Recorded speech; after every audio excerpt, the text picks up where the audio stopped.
Hello. Sorry I'm late. We're gonna have someone join me to help read the transcripts. Hello. Happy Friday.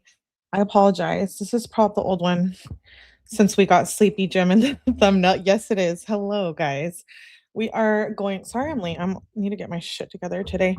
We're gonna be reading Mackenzie Shirilla's 2023 trial that began on August 7th of 2023.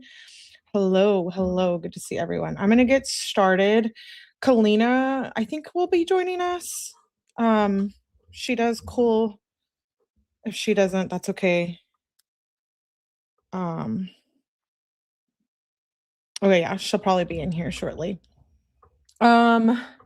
So we're still pending the new filings to hear back from the state. So there's no really update there right now. Please make sure you tap the like button. I would really appreciate it. And Tuesday we'll be having a guest that I'm really excited about. And I know you guys will be excited about it too, to talk Mackenzie Shirla. Just gonna go over legal stuff and the case and whatnot. And it's someone that's never been here before. So I'm really excited. I'm not gonna tell you guys who it is, but just make sure you tune in on Tuesday. I'll post the times on my community post. Will you be covering Tupac? I do want to cover the Tupac case. I'm a big Tupac fan. I also put together a report that compares this trial, the bindover that we did already read, the juvenile bindover, and Detective Zaki Hazu's report. So I did compare and go through discrepancies. But let me pull up. I can get started. What's that case about? Canceled all plans for Tuesday to be available. Thank you. It should be earlier in the morning day, depending on where you are. Free Kenzie, I changed my mind. Did you, Storm Dyer? Please elaborate. Hello, Mom, Avi, Christine, Crease, Melanie, Jenny, Crystal, Barbie. The crew is all here. Laura, Edith, Starlet. Good to see everyone. Christine, Screaming Daisies, Just Jay. Oh, you guys aren't familiar with the Tupac case? I think they just went through jury selection, if I'm not mistaken. It's the Kifi D trial. I'll have to get caught up. Let me pull up the document.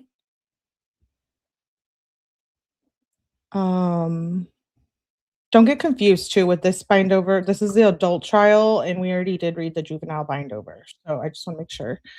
Kalina is here. Let me have her join. And let me pull up the doc too. Hi. Okay, thank you for reading this with me. This will be a lot more fun than just me reading it by myself. Are we gonna on the screen? Yeah, can you see it? Is that easier for you or no? I can Kalina is on TikTok, guys. She is on TikTok and she is on YouTube, although she does most of her stuff on TikTok. So definitely make sure you guys follow. You can see it to read it. Okay. Page. What'd you say? Is that the whole page? This is, what do you mean the whole page? I'm just gonna, can you see it like moving as I scroll? I just want to make sure you can. But I can pull it up on my phone. Okay, that might be easier for you to read since I have it pulled up on mine. Yeah, let me pull it up. Hi, Noni. Good to see you. I'm out of touch. Hey, Vicky. Yeah, I know, with the Tupac case. We were just talking about that. The Tupac? The Kifi D thing. What's going on? I think they just had jury selection. Oh. Yeah. He's the man accused of ordering Tupac's killing, I guess. Really? Yeah. He's getting, I think, ready to go to trial. I think they just did jury selection. Thank you, Noni, for the jewels. We're doing volume 1. Yeah, volume 1. And then I sent you, I can start off. I don't even remember what I sent you now. Okay, you can do McDonald and Brett Robinson, and you can be the court. Okay. Okay, so this starts on August 7th, 2023. Judge is Margaret Russo. I'll skip through these things. Where does it start? Okay, I want to make sure. All right, it starts on page 6 on my end. April 6th, 2023, and it starts with you. Okay. All right. So this is State of Ohio versus MACKENZIE SHIRILLA, case number 679612. The court called this today for a bond hearing. Oh, are we doing the bond hearing? Wait, isn't this? No, I don't know why it says bond hearing. Does yours say bond hearing? Oh, it starts on page 8. Oh. Wait, what is this about? Hold on, let me go back to that bond hearing. I haven't read these. Also be a first pre-trial day today and set your dates. Things I want to make sure. Let me see.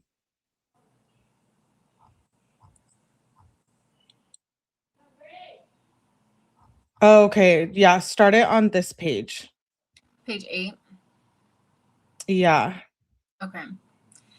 This is the State of Ohio versus MACKENZIE SHIRILLA. This is case number 679612. She's in court today with counsel. The state is present, and we're going to place a plea offer on the record. Mr. True? Oh, you know what it did? It did like the previous hearings.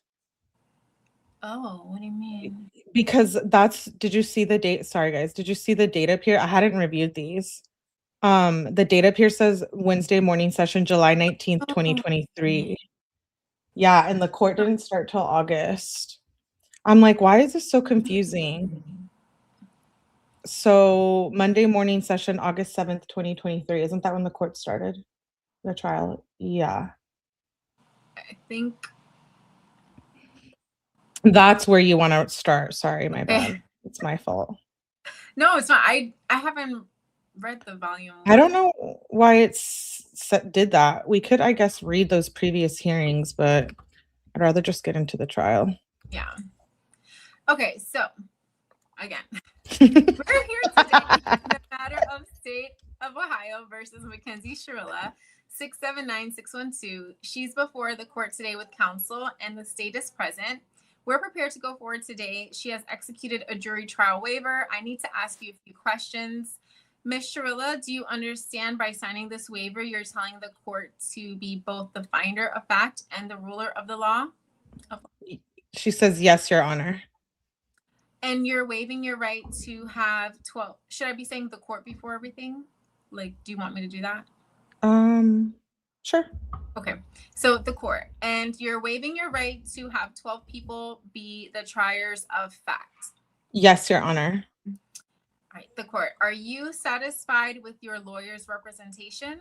Yes, Your Honor. All right. Have you been threatened or promised anything in exchange for the waiver? No, Your Honor. Okay, you're all set. We have to get this docketed. I do want to go over some preliminary things while waiting for that to be docketed. If you can have a seat. We are going to go on a judge view immediately after the waiver is docketed. I have received from counsel, signed by both of you, a map and also the agreed route for the judge view of the crime scene. Number 1, starting point 9382 Brushwood Lane, Strongsville, Ohio 44136. 2, proceed north to Whitney Road. 3, turn left on Whitney Road and proceed westbound for approximately 2 miles to Pearl Road. 4, turn left on Pearl Road and proceed southbound for approximately 1.7 miles to Progress Road. 5, turn onto Progress Road and proceed westbound for approximately 0.07 miles to Alameda Drive. Observe road surface, man-made and natural objects lining both sides of the street, curves in the road, and changes in the elevation. 6, observe Palmer Movers Building, 20036 Progress Drive on the right-hand side of Progress Drive. 7, arrive at the intersection of Progress Drive and Alameda Drive. Observe the Plitco sign directly in front of you. Observe impact site at Plitco building, denoted by a large blue tarpaulin. Anything from the state? Troop says no, Your Honor. The court. Correct, Mr. McDonald? Why did she say? Oh, I think she's just like referring to McDonald like anything else. Oh. Go ahead. You're McDonald too. Oh, Mr. McDonald, yes, Your Honor. The court. Okay, it's also my understanding that you're waiving your client's presence of the view. Mr. McDonald, yes, Your Honor. The court. Anything else we need to talk about?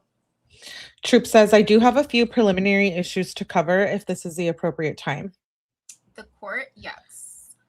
Troop says, just drawing your attention to the fact the state filed a trial brief in this matter. Those are just providing the court and defense with potential possible issues that may arise, disputes, and the case law the state would intend to argue. Otherwise, it's for the court and defense's use in trial. The state also filed a 404B asking the court to allow us to introduce evidence, specifically of 2 previous incidents that happened prior to the fatal crash. And at the proper time, I will be asked to be heard. The court. We will do that before openings. Troop says, finally, we have a set of stipulations that I have talked to Mr. McDonald about. We are still in the process of typing up the specific language of the stipulations. The court. Can we do that before opening? Troop says, we would like to do that before opening. Yes, Your Honor. The court. Okay, Mr. McDonald, I know that you want to talk. Were you done? Troop says, I would just ask if the court would give me as much of an idea about the trial schedule for the week as possible. We've got numerous expert witnesses, and just to be able to handle the logistics as much as possible, if the court could give me a little idea how the week will play out. The court. I will do that the best I can. Troop says, thank you, Your Honor. The court. Mr. McDonald? Yeah, go ahead. That's me. Nothing, Your Honor. The court. I thought that you wanted to talk about spectators. Mr. McDonald, I'm sorry. I think each side has a lot of spectators. I make a motion for a separation of witnesses. The court. Correct. Mr. McDonald, I think there are 5 or 6 from my client's family here, maybe 7. The court. Mr. Troop, do you have anything? Troop says, I believe 16 to 17 total for the 2 families. The court. Do you think they can fit entirely on the side behind you? Troop says, we think so, Your Honor. The court. Your side should be able. Mr. McDonald, yes. The court. That should still leave a couple of seats for anybody from the public. Okay, that sounds good. Troop says, Your Honor, I have not conducted a trial in your room. I see the order on the table. I anticipate us, because of the nature of our evidence being electronic in nature largely and needing to coordinate with our witnesses, I'm asking for some leniency on the use of cell phones and laptops at the prosecution table. The court. The laptops are not the problem if you're using them for trial. The cell phones we'll have to talk about. Obviously, I don't want anybody, whether it is a spectator or somebody at the trial table, notifying one of the witnesses of what's going on in the courtroom. That's my concern. I don't want photographs taken of witnesses, and that's why the strict control. It's not that I think you're going to do that, but there are spectators. Troop says, I understand. The court. If you're using it just to notify someone that they're up, but there can't be any conversation, obviously, about the testimony. Troop says, yes, Your Honor. The court. Okay, Ms. Shirilla, you will go back until we can get this waiver done. Then I will see you this afternoon after we've done the judge view. Thank you. Okay, and then afternoon session. Go ahead. Plug this because I don't want. Hi, Jen. Hi, everyone who's just getting here. I can't see anyone, so hi to everyone. Oh, because you're on your phone, huh? Well, no, it's because every time I can't log in and do it. I don't know why. I like log into the StreamYard thing. All right, so afternoon session.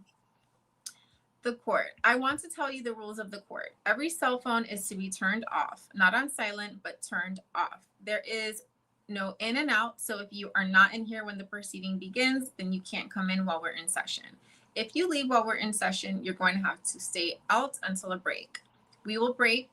I'll try to break every hour or so. Mr. Troop, I know that you want to talk about this 404B motion that I received from the state. Is there anything, Mr. McDonald, that you would like to say about that? Mr. McDonald. Your Honor, may it please the court. They're attempting in 2 instances to introduce 404B evidence to prove that my client acted purposely. The first incident they cited, called the I-71 incident, they want to introduce text messages back and forth between Dominic Russo and his mother, potentially text messages between Mackenzie, my client, and Dominic, or Mackenzie and the mother. The sum of the substance is that the detective in his report does indicate and agrees that each side said that the other one was responsible for pulling the wheel. So this whole case is an inference upon inference, and they're trying to use this 404B evidence that is not clear, that's not explicit, to draw the inference that she acted purposely. Because of that, I don't think that should be allowed. The second incident that they refer to occurred a couple days later when we were in juvenile court. The prosecutor and the detective played 2 portions of an argument between my client and Dominic Russo. Dominic Russo was inside the house. Mackenzie SHIRILLA, who was living there at the time, was outside, and they bickered back and forth. What they didn't play was the third portion of the tape where a short term later, Mackenzie was let into the house. So how can you use 404B evidence where Mackenzie wanted to go into the place where she was living, where she threatened to keep somebody's car at best, and then she was let in? How's that evidence? 404B evidence escapes me. So Whoa. So for those reasons, I think those 2 incidents of 404B evidence should be excluded from this trial. The court. Mr. Troop? So this is the exculpatory evidence that's now coming into play. That is insane. Mr. Troop says, Your Honor, issue in this case primarily is the defendant's state of mind at the time of the fatal crash. There is very little beyond that in dispute in this case. The 404B evidence that we're asking to introduce first is the I-71 incident. I have no intention of asking the court to review text messages. I agree with counsel. We have lots of text messages between the defendant and her former boyfriend. I was not going to introduce those. I was going to present 2 eyewitnesses to the I-71 incident. Okay, so if you were not going to introduce those, then why are they what everybody's convicting her with? Basically that she's nasty and stuff. Like, that doesn't make any sense to me. You still use them. First, leading up to that incident, that Dominic Russo called his mother on the telephone reporting that he was in a car that the defendant was driving recklessly. Second, redacted would testify, Your Honor, that he went out to I-71 and pursued the car driven by the defendant. So I'm assuming that's hench. Yeah, mine is not redacted. Oh, yeah, I think it's better that way. Okay. I don't know. I just wanted to, but we already know who it is. I mean, it's these are very public documents. We've already read them here before. I mean, others that list the names and all of that. So just for YouTube purposes. But I'm assuming Christopher Martin, that he overtook that car as it pulled off to the side of the road, and that he observed at the time the defendant striking Dominic Russo with both hands, and that he overheard her making a statement, an admissible statement. She said, quote, Dominic, I'm going to crash this car, end quote. We find it especially relevant and important to hear state of mind just 2 weeks later when she used the car to kill Dominic Russo. For that instance, we believe that evidence comes in, that it is admissible to show her state of mind and the lack of accident at the crash scene. The second incident, we're just using information that we have in the month of July leading up to within weeks of this fatal crash. Dominic Russo surreptitiously recorded the defendant using a friend's cell phone, and these recordings, their existence, Your Honor, is every bit as important to what is said on them. The fact he was surreptitiously recording her as a 20-year-old with a teenager outside of the door of this house, threatening his property and his well-being, threatening to call the police on him. We think this is important because just a few weeks later, she used an automobile to take his life. We think it's important, and we think it's exactly the type of evidence that 404B anticipates. Threatening to call the police on him. Okay, well, why was she gonna call the police on him? Like, let's dig into that. Why don't we? If we're gonna look at all sides and everything on either side. But anyways, go ahead. Thank you, he says. The court, I'm going to allow it. I note the objection. Ugh. Sorry. Yeah. No, I know. He's so upset. Mr. McDonald, thank you. The court, we do need to amend for clarity the names in the indictment. We just have initials. Troop says, thank you, Your Honor. The state moves to amend the victim's name in each count of the indictment. DR should be noted to reflect Dominic Russo. DF to be amended in each count that it appears as Davion Flanagan.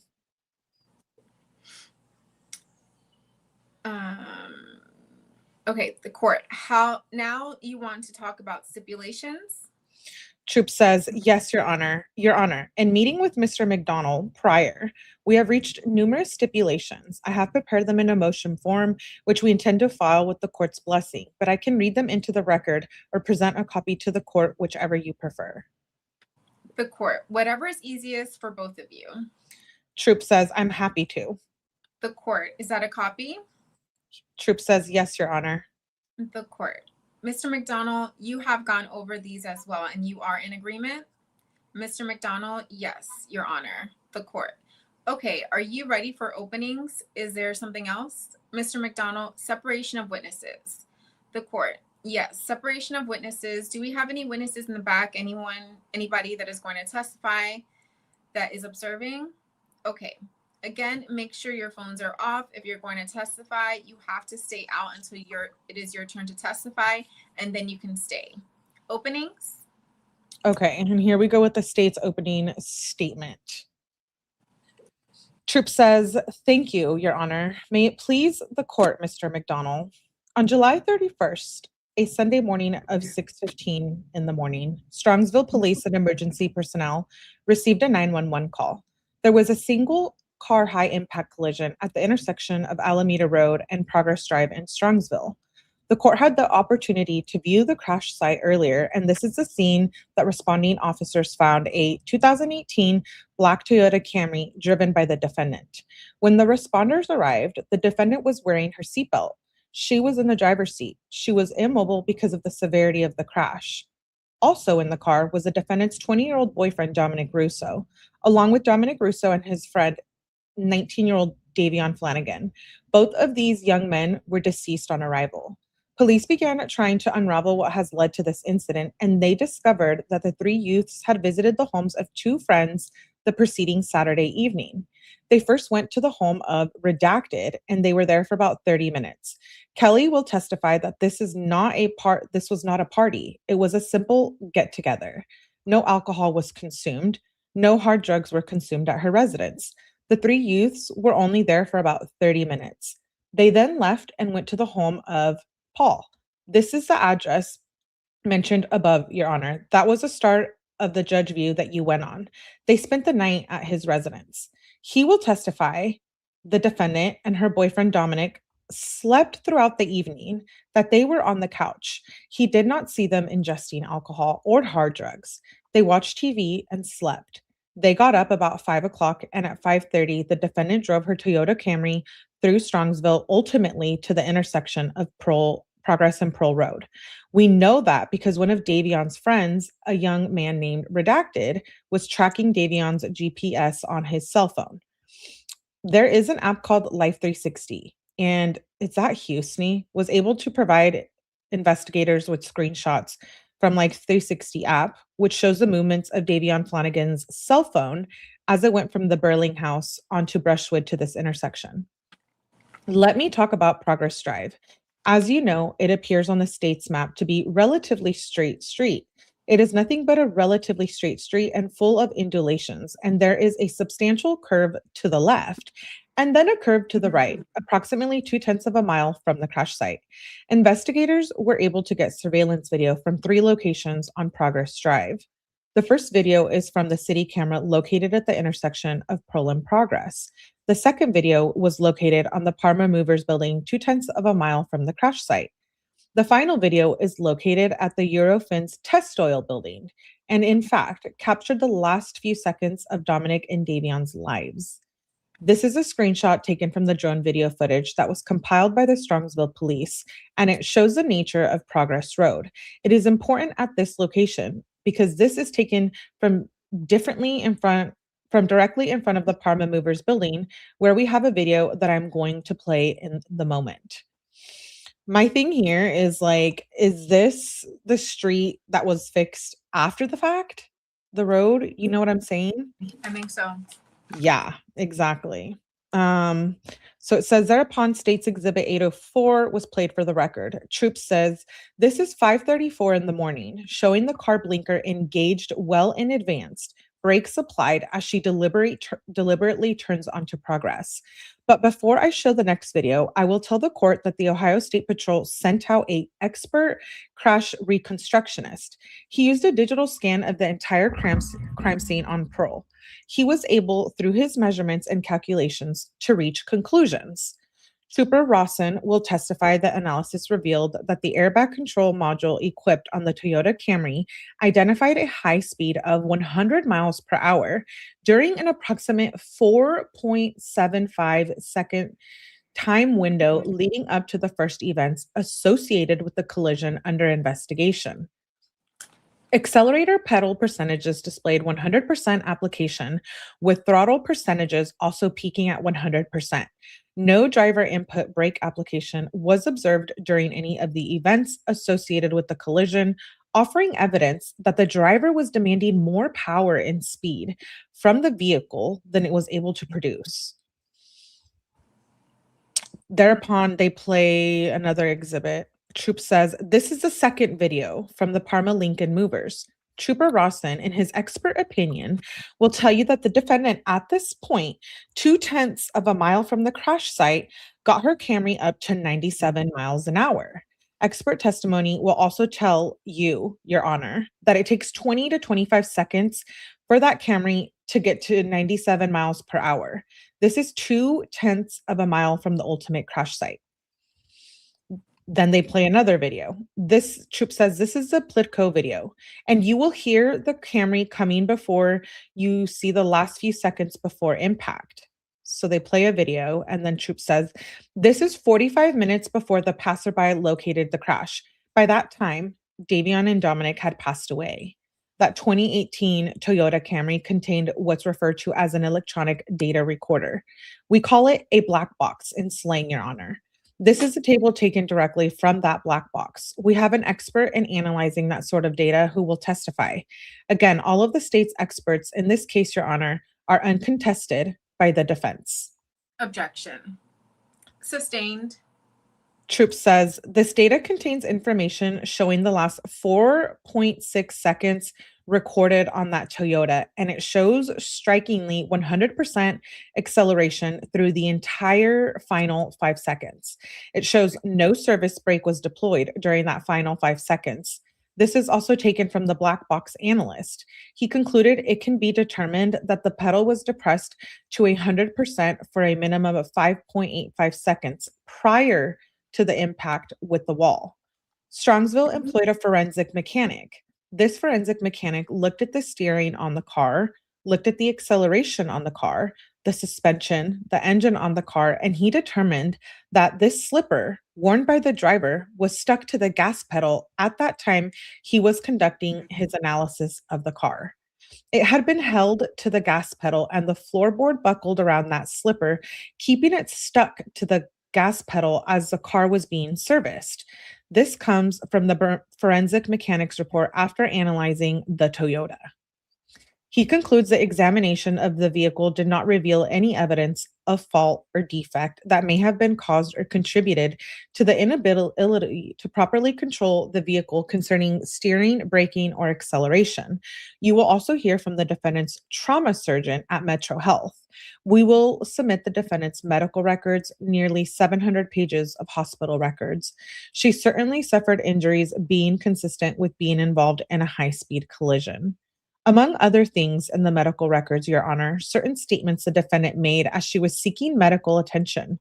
She stated she wanted to die. It was her fault for killing her boyfriend. This part really bugs me, It right, really does. Kalina? Yeah. It really Because is. people say that, oh, she admitted guilt, but it's like, honestly, yeah, I used to think that, but like she was in the hospital, she was upset, she was having mental issues. She did just unalive two people in this car crash. Like, we get it. She was the one driving, but it's not like she was like, oh, I'm a murderer. I did this intentionally. Like, Right. that's not what it was.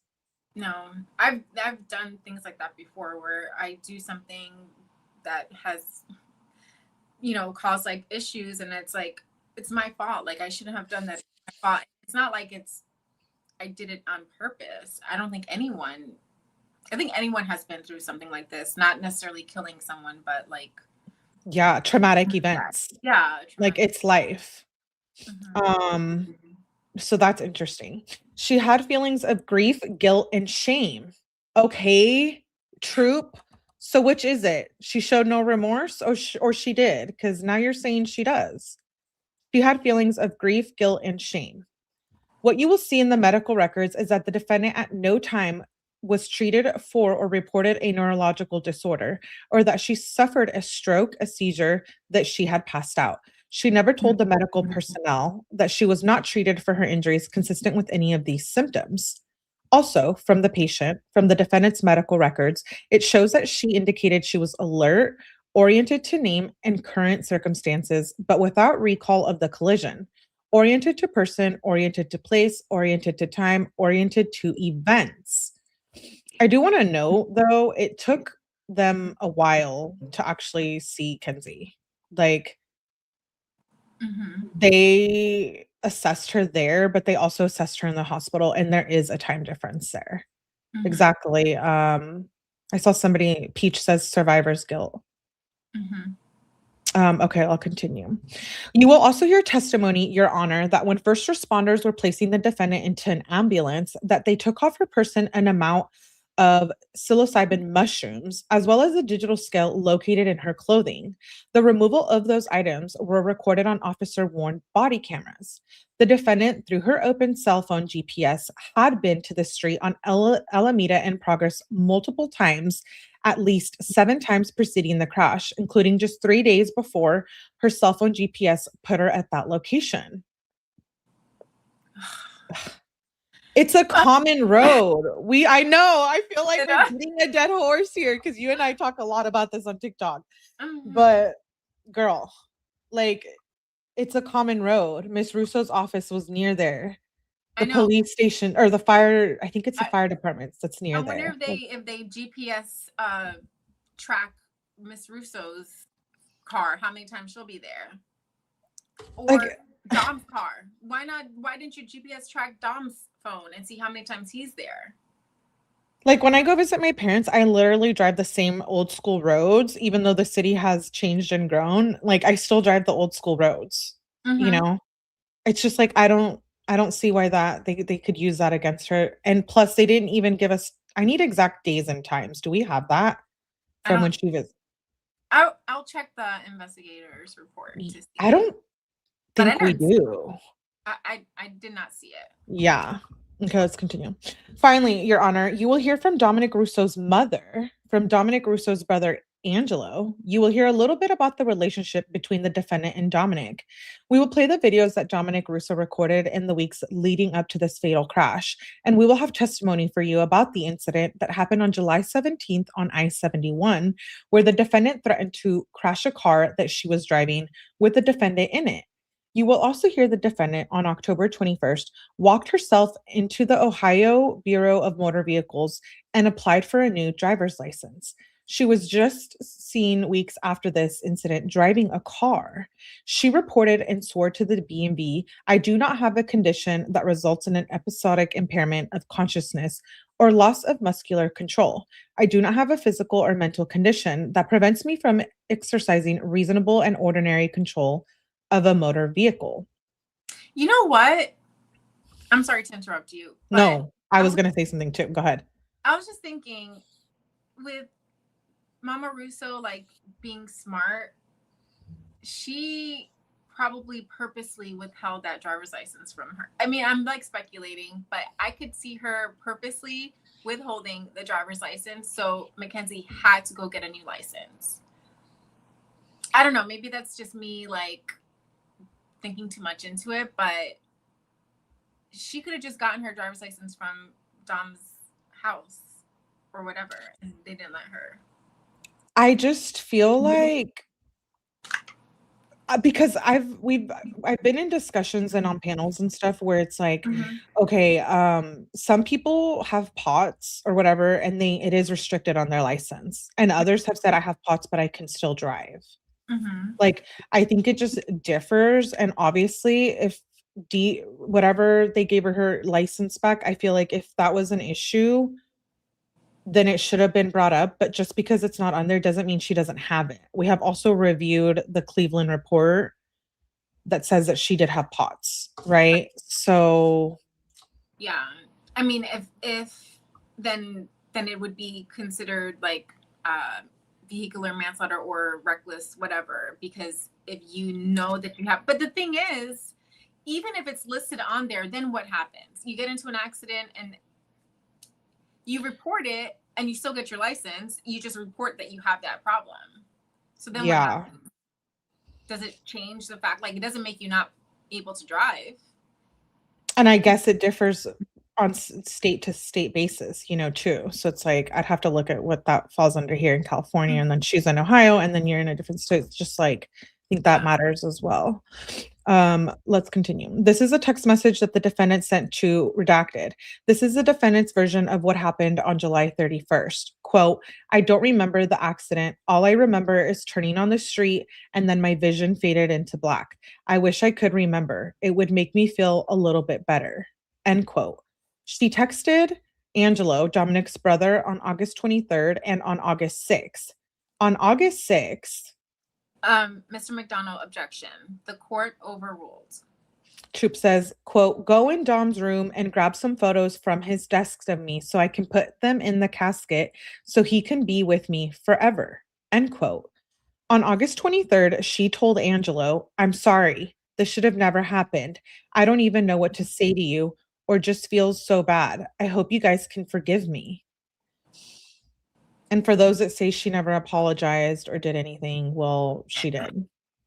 And they're just trying to make it out to look like creepy. With that whole putting the picture in the casket, like, I feel like that's a sentimental thing. Like, I think anyone would want to do that, but. And she did text Mama Russo and Angelo, sorry. Like, Your Honor, this is our case. This is the type of evidence that at the conclusion of putting on for you, we will ask you, Your Honor, and anticipate findings of guilt on all counts of our indictment. Thank you. The court, Mr. McDonald. Okay, now this is defendant's opening statement. We read this the other day, just so you know, and I'm going to cackle. I might. Sorry. Go, you're fine. Mr. McDonald, Your Honor, may it please the court. A few things that I would like to respond to the prosecutor's opening statement.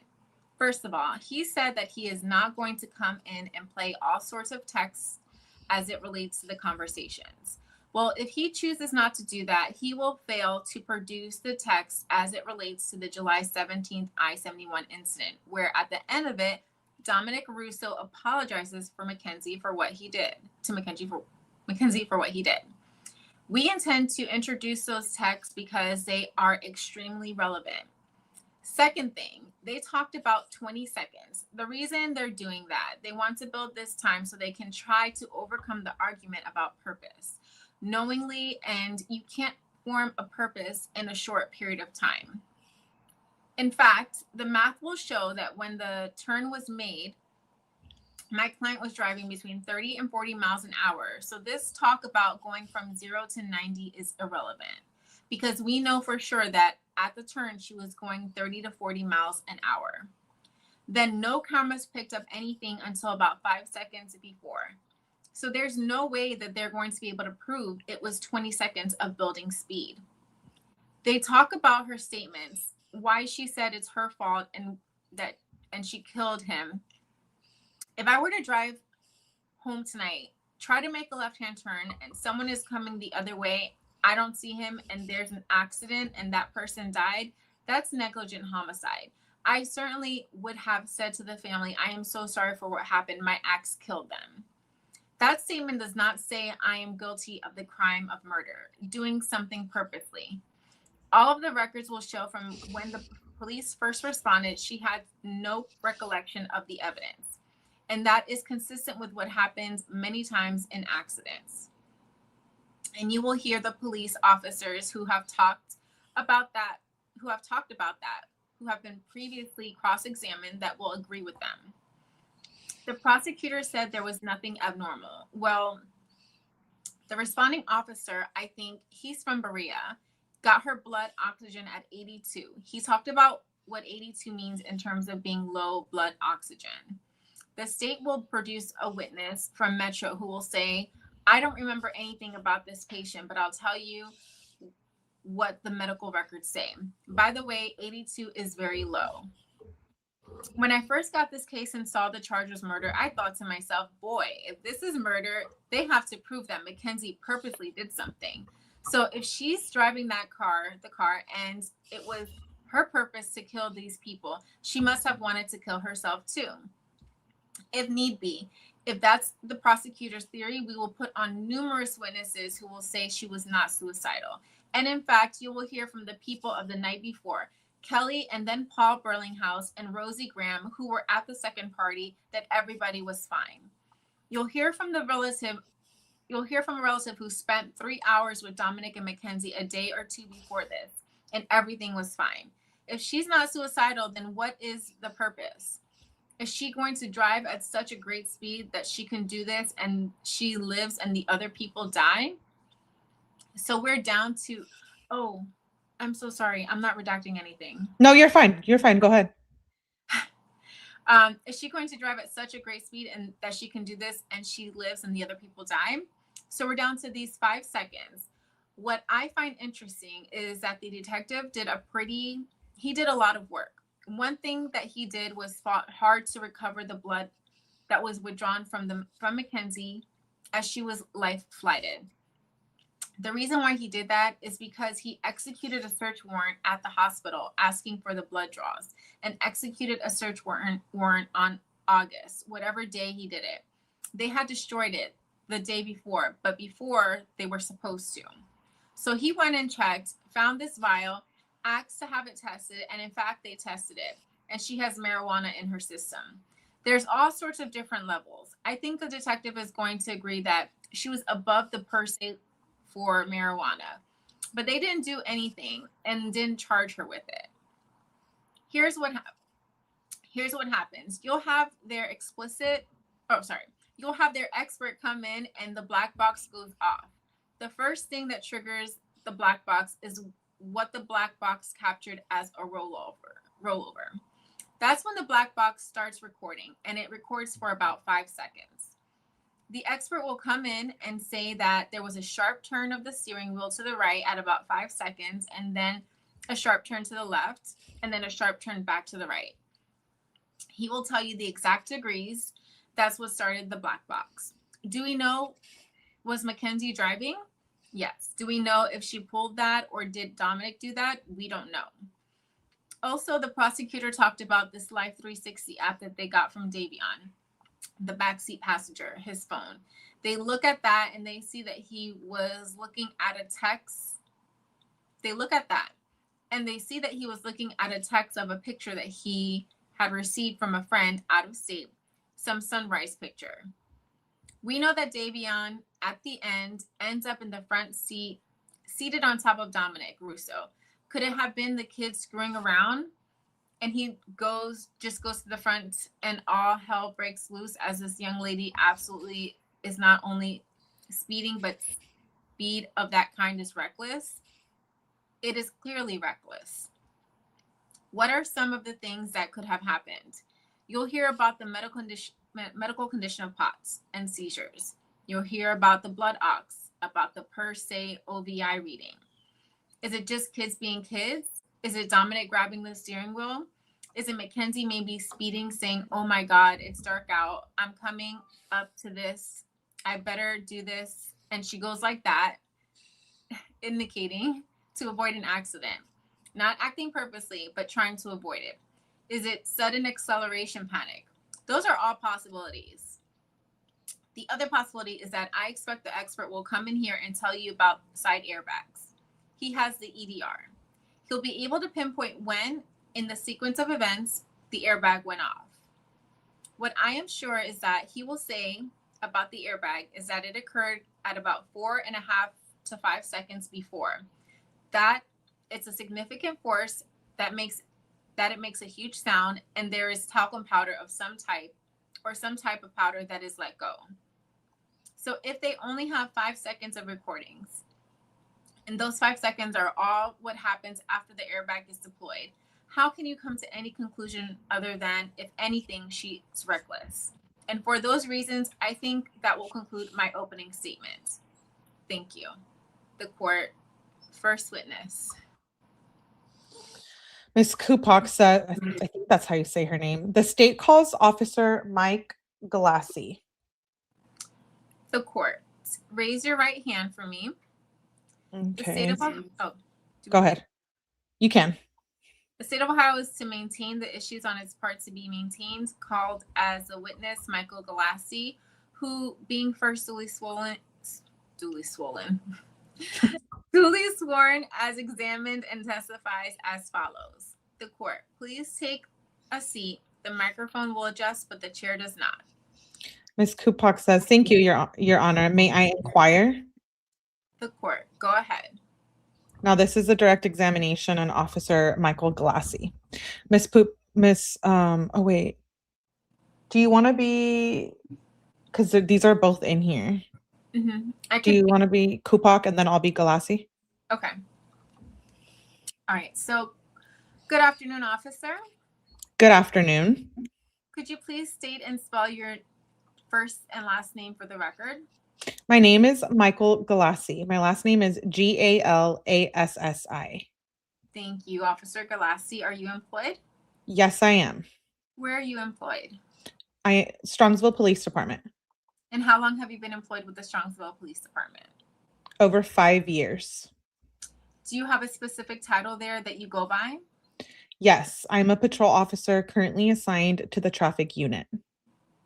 How long have you been a patrol officer for? 5 years in Strongsville, and before that I was a police officer in the city of Cleveland. Okay. What was your title while you were with the city of Cleveland? I was also a patrol officer. You said that you were in the crash department at the city of Strongsville at this point. I'm currently taking training to become a crash reconstructionist. How long have you been in that department for? Galassi says, January of this year, around that time, I went to the traffic unit. Officer Galassi, could you please explain for the record first what type of training and certifications you have to undergo to become a police officer? Yes, absolutely. First, to become a Strongsville police officer, you have to have a 4-year college degree. In this case, I have a 4-year bachelor's degree in sociology, criminology, and criminal justice. Since I was able to become a Strongsville police officer, they require an OPOTA, or prior police experience.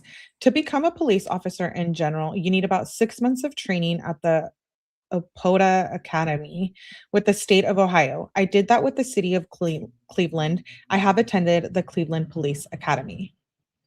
In your capacity as a police officer with Cleveland and the Strongsville Police Department, did you have to undergo any specific certifications or trainings with regards to medical attention of individuals that you encountered while on the job? Yes, we receive a lot of training, such as every year we have to get CPR certified with our department.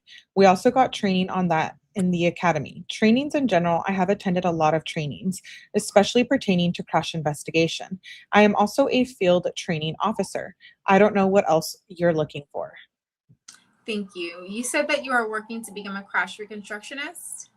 Yes. Can you explain to the court a little about the training you have undergone as so far while being in that department? Sure. The training I have undergone is I went to Crash Reconstruction 1 and I'm going to Crash Reconstruction 2, which is a 2-week class in September.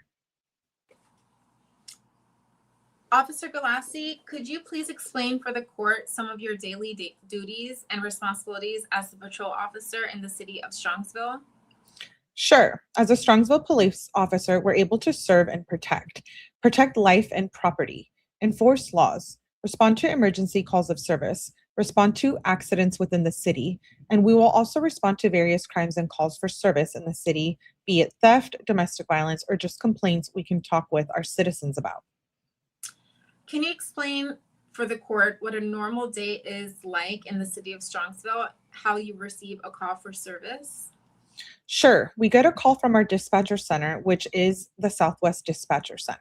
If they get a 911 call or a call from a non emergency line, they would funnel that to call the proper city. In this case, it would be Strongsville.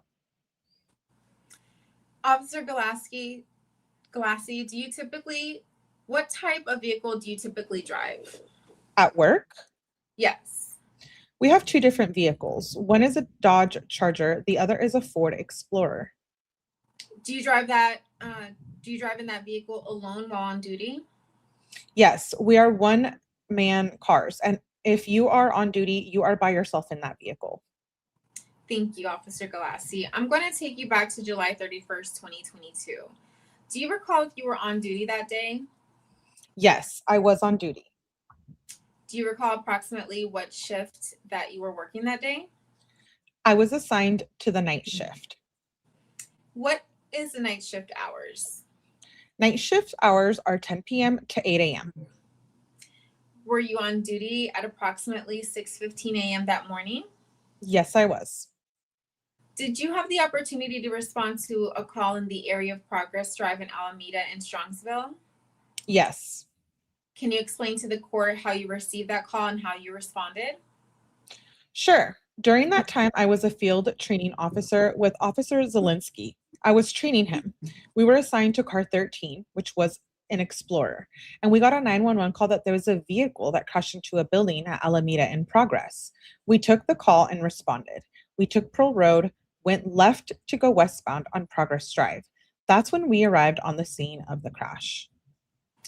Officer Galassi, being a Strongsville police officer, had you been to the intersection of Progress Drive and Alameda before? Yes.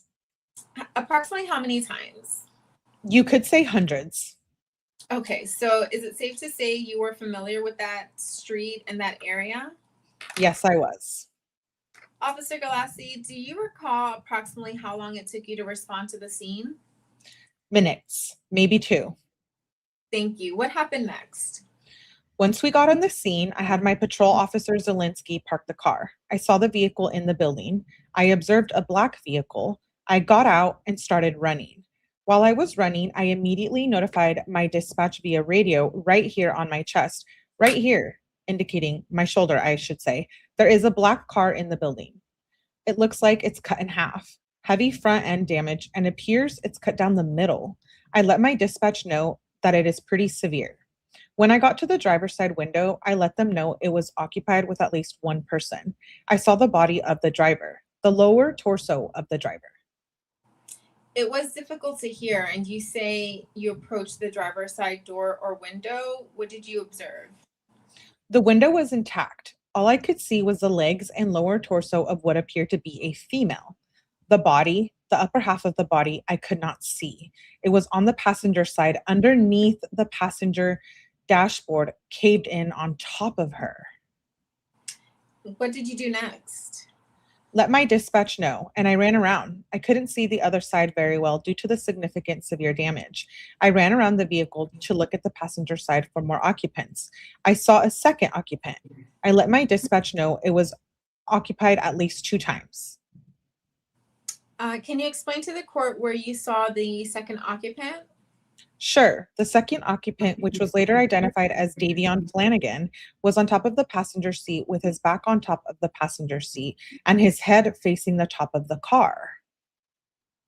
When you observed this individual inside the vehicle, were you able to see or observe any injuries? Yes, it appeared that he was not breathing. There was blood coming from his ears and his face. It appeared he had severe head trauma, so it was a pretty severe injury, what appeared to me. Officer Galassi, you testified this person was later identified as Davian Flanagan. Is that correct? Yes, that's correct. Could you explain for the court how you identified this male as Davian Flanagan? Yes, I believe Davion had his wallet on him, and inside of his wallet, there was an Ohio driver's license. That's how we were able to positively identify Davion Flanagan.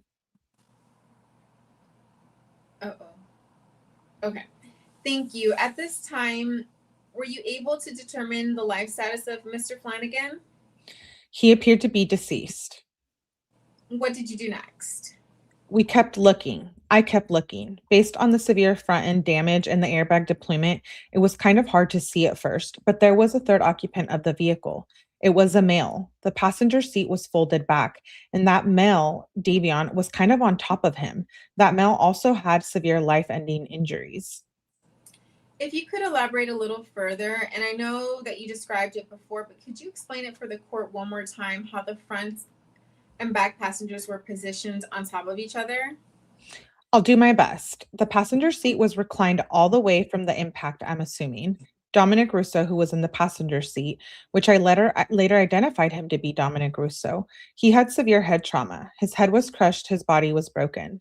Davion Flanagan was laying on top of him. It appeared that, just from what we assessed on the scene, that Davion was a rear passenger, no seatbelt, and from the impact, he was thrown to the front passenger seat. Mr. McDonald, objection. The court sustained. Thank you, Officer Galassi. You had stated the front passenger was later identified as Dominic Russo. Can you explain for the court how you identified Dominic Russo?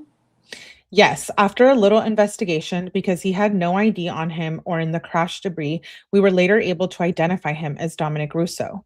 Metro Hospital contacted us and let us know that the female driver told them it was Dominic Russo as a front seat passenger. And based on your investigation and your resources in the police department, were you able to confirm that yourself? Yes. Thank you. We were later, do you want me to elaborate on that? No, that's okay. Thank you. Officer Galassi, what happened next on the scene? After I saw it was occupied 3 times, 3 people, 2, and at the time I thought all 3 were dead, I ran back to the driver's side and I attempted to bust out the window. That's when Patrol Officer Valco arrived on scene. I know he was a good window breaker. He busted it out for me. That's when we were able to cut the airbags to see a little bit better into the vehicle on the driver's side. That's when we got a better view of our driver, who was later identified as Mackenzie Shirilla. And what did you do next? Again, I relayed everything to our dispatch. I also, on scene, we heard mumbling. We found out that Mackenzie was alive. It was hard to tell because she was pinned. I notified dispatch. The driver appears to be alive and asked the driver to set it up.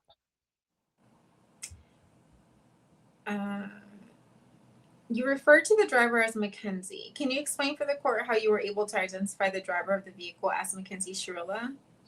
Sure, there was a license plate in the rear of the vehicle. After we radioed that into our dispatch center, I believe we asked if there's any young females associated with that vehicle.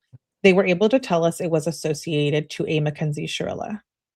Okay. Officer Galassi, did Strongsville Fire Department arrive on scene eventually? Yes. What happened when they arrived? What happened next when they arrived on scene? Prior to their arrival, I just let them know it was a severe accident and we would need all 3 to be extracted from the vehicle via mechanical means. They arrived on scene and used the jaws of life as a reference to start cutting the door off, or cut the door open, I should say, to try to free the occupants of the vehicle. Do you want me to keep going? Please. They were first able to extract Davion Flanagan first. After he was brought out and put on a stretcher, he was put in an ambulance, I should say. They next attempted to free Mackenzie Shirilla from the driver's seat. It took a little time. Again, the dashboard was pinned on top of her. They did get her out. Dominic, they got him out later. That took more time, obviously. Were you able to observe Mackenzie Shirilla being removed from the vehicle? Yes, I did. Okay, were you able to hear her say anything? Did she make any statements? I believe I asked her, "What's your name, honey?" or "What's your name?" Something like that. I remember she yelled her name was Mackenzie. I'm a Mackenzie. Okay, did you determine through your investigation if she made any other statements on scene at that moment? We were trying to find out who the other two occupants of the vehicle were. My focus was who were the boys? We tried to ask. I believe she asked. Mr. McDonald, objection. The court overruled. You may answer. Go ahead, you can continue. Okay, she said, quote, "How is Davion?" I remember that. And she mumbled the name Jacob. That's all I remember. What happened next with Mackenzie? We were focused on having medical personnel help her. She had significant injuries with her leg and her arm, I believe. They took her, I believe it was Brea Fire that showed up and took her. Davion was in the back of one of our FD ambulances, and Dominic, we were not able to get out that quickly. Okay, did anything significant happen on scene that day after Mackenzie had been taken by the Brea Fire Department? Can you be more specific with that question, please? Are you aware if Mackenzie Shirilla was assessed by the Brea Fire Department? Yes, they took her in the back of their squad. Are you aware while being examined if anything significant happened? Yes, I was told by patrol officer. Mr. McDonald, objection. The court sustained. Officer Galassi, after these individuals were removed from scene, what did you do next? After all three were removed from the scene, Correct. after the individuals, we got a life flight going. In fact, we had two life flights coming. One was canceled. They lost the pulse on Davion. We wanted another flight to come, obviously for Mackenzie Shirilla and her injuries. Okay, was Mackenzie taken? She was taken by Metro Life flight and landed shortly after and took her to Metro Hospital. What did you do next? I contacted the coroner's office and let them know our location and let them know I gave the name of Davion Flanagan and I let them know that we also had a second male who we later identified as Dominic Russo. Did you have the opportunity to respond anywhere after the scene that day? Yes, after we left the scene, myself and patrol officer Zelinsky went to Metro Health Hospital. Did you have the opportunity to speak with anyone while at Metro Hospital? I spoke with three individuals, the two being the parents, one being a doctor. Can you explain for us your conversation with the family? Mr. McDonald, objection. The court. I'm going to sustain it as to form. Ms. Kupak says, "Thank you." Oh, that's me, right? Oh, my bad. I got confused too. Officer Galassi, did you say anything to the family that day? Yes, I told them the facts. I told them, quote, "Your daughter was driving a vehicle, crashed at Progress and Pearl, gave them the address, and there were two dead young boys in the car." End quote. My purpose was trying to get the identity of the second male. Okay. Based on your conversation with the family that day, were you able to make a further identification? Yes. Who were you able to identify based on the conversations? Dominic Russo. Yes. You said you spoke with a third individual at Metro Hospital? Yes. Who was that third individual? The trauma doctor who was on staff that day. I had spoke with her. Okay, based off any conversations that you had with the doctor, did you learn anything that was relevant as part of your investigation? Yes, we learned. Mr. McDonald, objection. The court overruled. We learned they did an alcohol screening and there was no alcohol. Okay. Based off the information, what did you do next in your investigation? I kept my sergeant constantly updated with what I was doing. From that, I let the doctor know we would get paperwork for blood work. I have a question. Yeah, interrupt me at any time. We're just reading this. So, do we know if them saying that they did a alcohol screening, did they only do it on Mackenzie or did they do it on the other two? I'm assuming it was just Mackenzie because I don't see those results anywhere in the FOIA documents. Do you? Yeah, I didn't see that either. Well, I haven't looked, but I was told that Davion had some screenings done. Would And that be like a separate document than Jesus, or would that be in Jesus? I'm not sure. I'll look. Yeah, we can look. But I think they should. We should know. Yeah. Also, it just dawned on me reading this. Maybe I know we're like it's in contestation, whatever the word is, if Davion was alive or not. I think because she asked how's Davion, maybe he was for a few minutes. Maybe they like talked. Do you think? It's possible. I mean, he had a faint pulse, right? And why would she ask? I mean, that's one of the big Right. questions that Yeah. I think we've had from the gate is like, I wonder if maybe there was something said. Yeah, maybe Davion had said something to her, and and going in and out of consciousness, she probably was like, how's Davion? Because maybe Davion was alive. They knew that each other was alive. Maybe, I don't know. That just dawned on me while I was reading this. Sorry.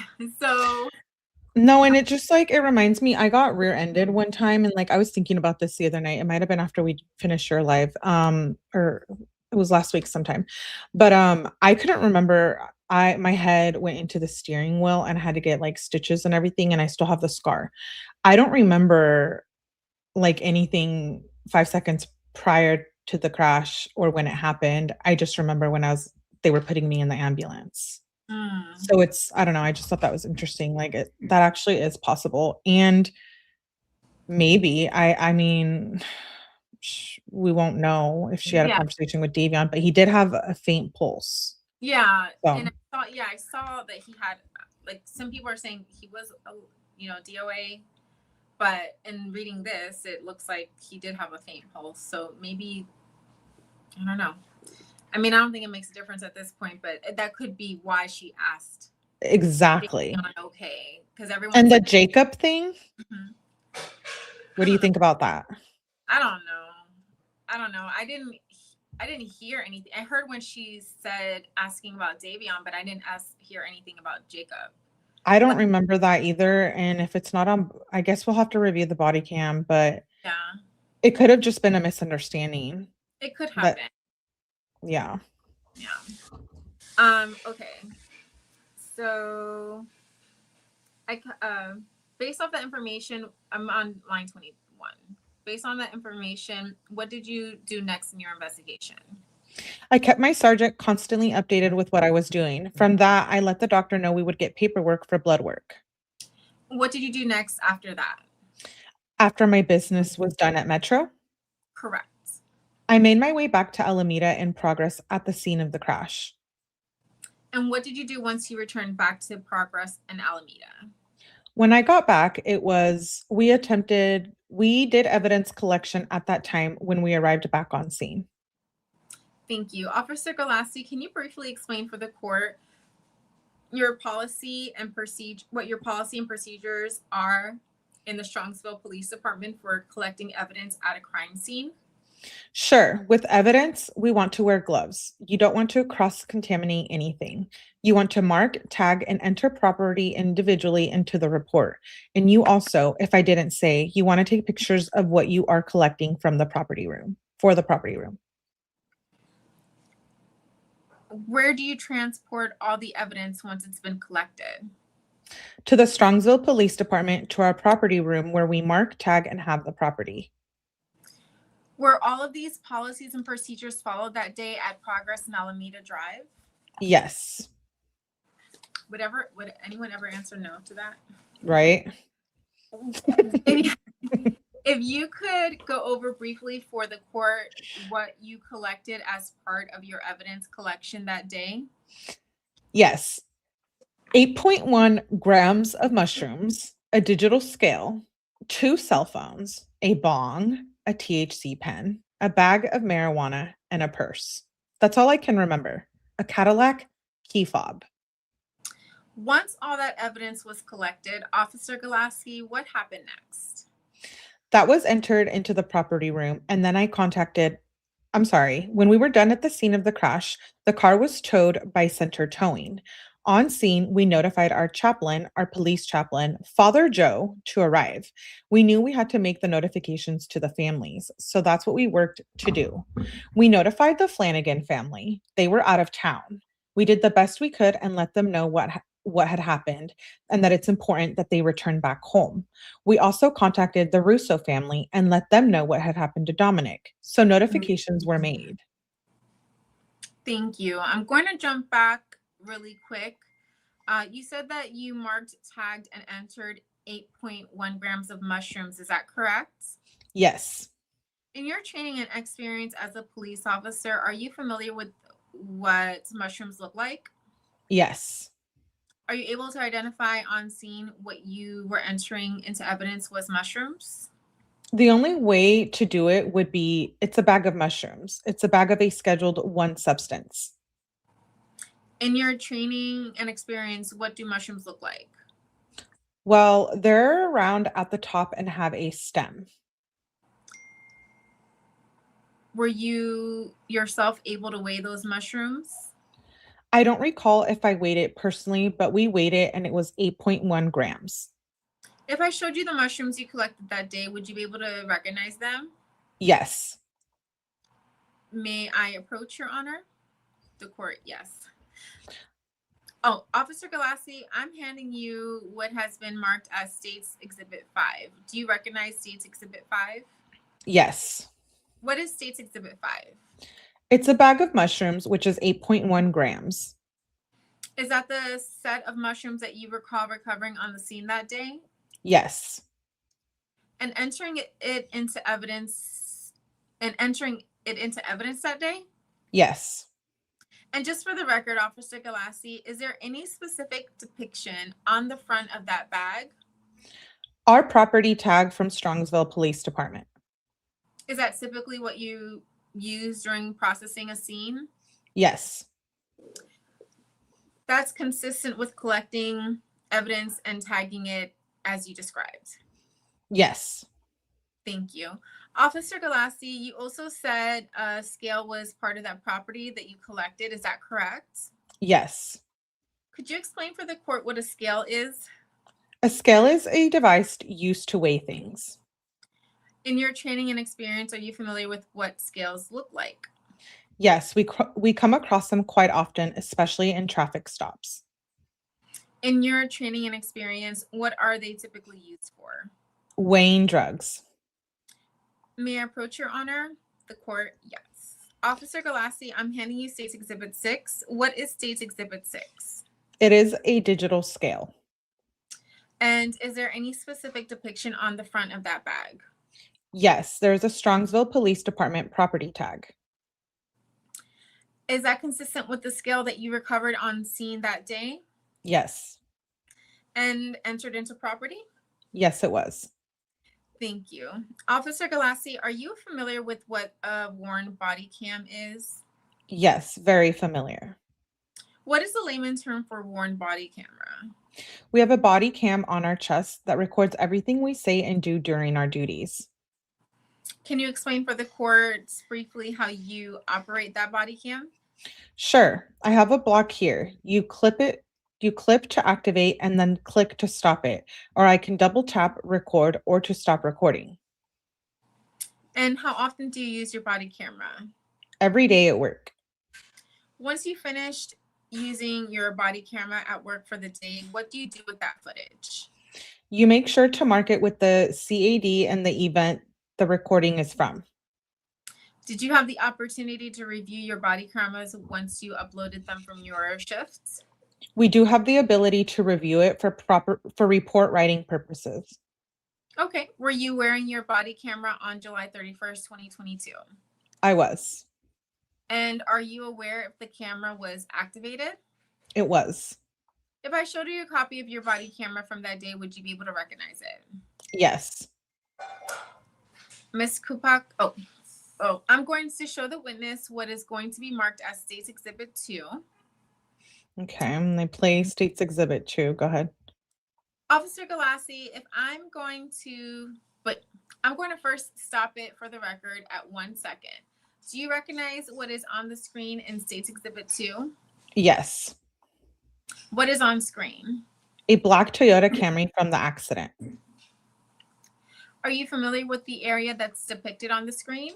Yes, it's the Plitco building area of the accident. Okay. And then they played the video. Question: What is this that I am playing? The video itself. This is my body camera from July 31st. Thank you, Officer Galassi. Before I play this video, did you have the opportunity to review your video prior to court today? No, I did not. Why did you not review your body camera prior to me playing it here today? It's hard to watch. It's hard to relive through it. Will this be the first time that you are observing your body camera since that day? Yes. I'm playing for the record starting now at 1 second. State's Exhibit 2. Mr. McDonald, objection. The court overruled. Mr. McDonald, objection. Can we approach? Ms. Kupak, for the record, I'm going to stop it and bring the body cam to approximately 23 minutes and 19 seconds. I started it at, did I start it at the court? I'm confused. Why are you starting it there? Ms. Kupak, I accidentally hit the end. The court, this is a good time to take a break. Let's take a break. Sir, you remain under oath. Please just don't discuss your testimony with anyone, all right? Yes, ma'am. Can I see the attorneys at the sidebar? Okay, and then they take a recess. I don't want to keep you if you need to go, but are you good? Or do you need to go? Oh, I probably will be leaving in a few minutes because I have to make pina coladas. Okay. Do you want to just stop there? Something. Well, we can Yeah. finish up I can read a little bit more, but what I was going to say is, did you notice on this? Well, this is the first time you're reading it. Yes. Why they don't have the sidebars on here? Because I've seen a lot of other have the sidebars? Have sidebars, yeah. Really? I don't know. Like they have the sidebar is in the document, you mean, or separately? Yeah, because usually the court reporter will go and listen to the sidebar and document the sidebar as well. I wonder why they're not here, or if it's just how I got the document. No, it's not on mine either. We were talking. Interesting. That's interesting. I'll try to get them, but I wanted to go over, I did like a discrepancy thing before you go, and I thought we could look at that. Yeah. And then we can continue with the trial, or I can, tomorrow or whenever. Oh, okay, there we go. So this is basically, okay, so I compared the trial, that bind over to these documents and to Detective Jesus' report. And so I just thought it was interesting, these discrepancies. So the first one is the most important discrepancy. July, and you can tell me if you agree or disagree or what you think. So number 1, July 17th highway incident. Who was trying to wreck/spin the car? Mackenzie's contemporaneous texts say Dominic grabbed the steering wheel and was trying to spin out the car and hurt her. Other accounts attributed to Dominic and Christopher Hench say Mackenzie was a dangerous driver and that she threatened to crash the car. The adult defense explicitly pointed out that the detective's report reflected each side blaming the other for the steering wheel conduct. And this is probably what we'll see a lot in the habeas too, that we did see. Number 2, August 6th, the hospital disturbance, which we're going to be coming up to. What did Steve SHIRILLA actually say? The investigative report preserves a materially different officer recollections. One version says Steve said Mackenzie needed a psychological evaluation because she had already tried to unalive herself and she killed those 2 boys. Another officer's account says Steve thought she needed a psych evaluation because she was making poor decisions and wanted to leave the hospital for Dominic's funeral. Those are substantially different descriptions of the same conversation. 3, marijuana slash drug use the night before the crash. The juvenile prosecution opening broadly said witnesses reported MACKENZIE was not using drugs and was not drinking. The investigative report later records Paul saying he saw MACKENZIE and Dom smoke marijuana that night, while also saying he did not see hard drug use. The adult opening was narrower, no alcohol or hard drugs. That later wording is more compatible with marijuana use. Number 4, brake lights versus no brake pedal application. Crash video reportedly shows rear brake lights illuminating just before impact, while EDR evidence says the service brake was never applied. Later, technical analysis in the investigative report explains that Toyota's safety systems can illuminate brake lights after impact slash airbag related events, even without the driver pressing the brake pedal. This looks contradictory until the technical explanation is included. 5, crash timestamps and the 4-minute, 20-second camera offset. Different records show approximately 5:34 to 5:35 for movement turning and for movement slash turning and 5:39 on surveillance timestamp. The investigative report later documents that the surveillance system was about 4 minutes and 20 seconds fast. Correcting that for the offset largely reconciles the timestamps. I always thought that was weird. 6, blood sample toxicology chronology. The report says a July 31st hospital blood sample was discarded after a search warrant was served, while 2 later vials drawn August 3rd and 4th were obtained. Elsewhere, the same report describes toxicology results from blood collected July 31st at 8:13 showing THC metabolites. The adult defense also described police recovering a vial after learning hospital blood had been destroyed. The documents do not make the sample chain easy to follow, and a reader should not assume all references concern the same vial. 7, psychological slash suicide narrative changed depending on the source and time. The investigative report contains statement that MACKENZIE wanted to die after the crash and medical diagnosis of acute stress reaction slash grief, but also accounts from friends and families disputing that she was suicidal before the crash. The juvenile defense argued the prosecution theory had shifted from suicide to a purposeful act against others. These are different propositions. Post-crash suicidal statements do not establish pre-crash suicidal intent. Number 8, EDR time windows. 4.75 seconds, 5 seconds, and 5.85 seconds. The sources use several similar but not identical time windows. The report says the accelerator was at 100% at least 4.75 seconds before the hard steering event that woke the EDR. The adult opening also refers to a 4.75-second collision event window, while another passage says the pedal was at 100% for a minimum of 5.85 seconds before wall impact. These statements may refer to different triggers slash measurement windows, but they should not be treated as interchangeable. And then this is like a detailed comparison. So the July 17th, 2022 I-71 incident, competing versions of who endangered who. So in Detective Hazu's report, Hazu reports MACKENZIE messages to Christine Russo and says, Dominic grabbed my steering wheel on the highway, trying to spin out my car and hurt me.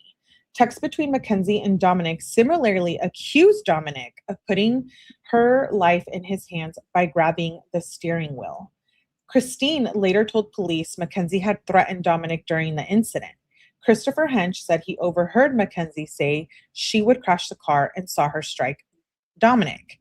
And then in the bind over, the prosecution opening says Dominic called for help and said MACKENZIE was trying to wreck the car. Hench allegedly heard MACKENZIE say, quote, I'll crash this car right now. But then in the adult trial transcript, which you're reading now, the defense argues that the detective report showed each side said the other one was responsible for pulling the wheel. Prosecution argued Hench saw MACKENZIE strike Dominic and heard her threaten to crash the car. This is not a small wording difference. The core fact, who was manipulating the steering wheel and creating the danger, is disputed. The documents contain evidence supporting opposite versions. The later use of the July 17th incident as proof of intent, therefore, depends heavily on which witness slash account the fact finder believed. I Why does think this matter? Oh, go ahead. no. Go ahead, finish that, and then Oh, I'll.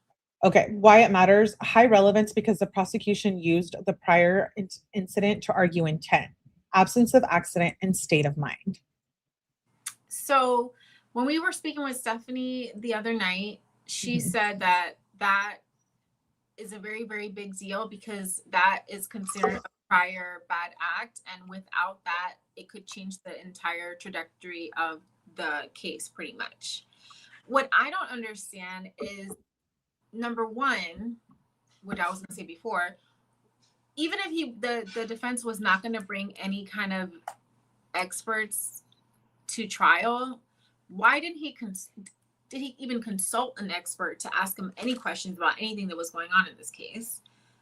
I don't understand why he wouldn't do that. And number two, with this thing, why would they use, so the two people having the conversation was Dominic and Mackenzie Mhm. in the text message. Why are they going to use the words of Mama Russo and Christopher Hench. Hench or Hench, as opposed to Dominic's own words? You know what I mean? Like Dominic himself, even though he's not here with us anymore, he apologized for what he did.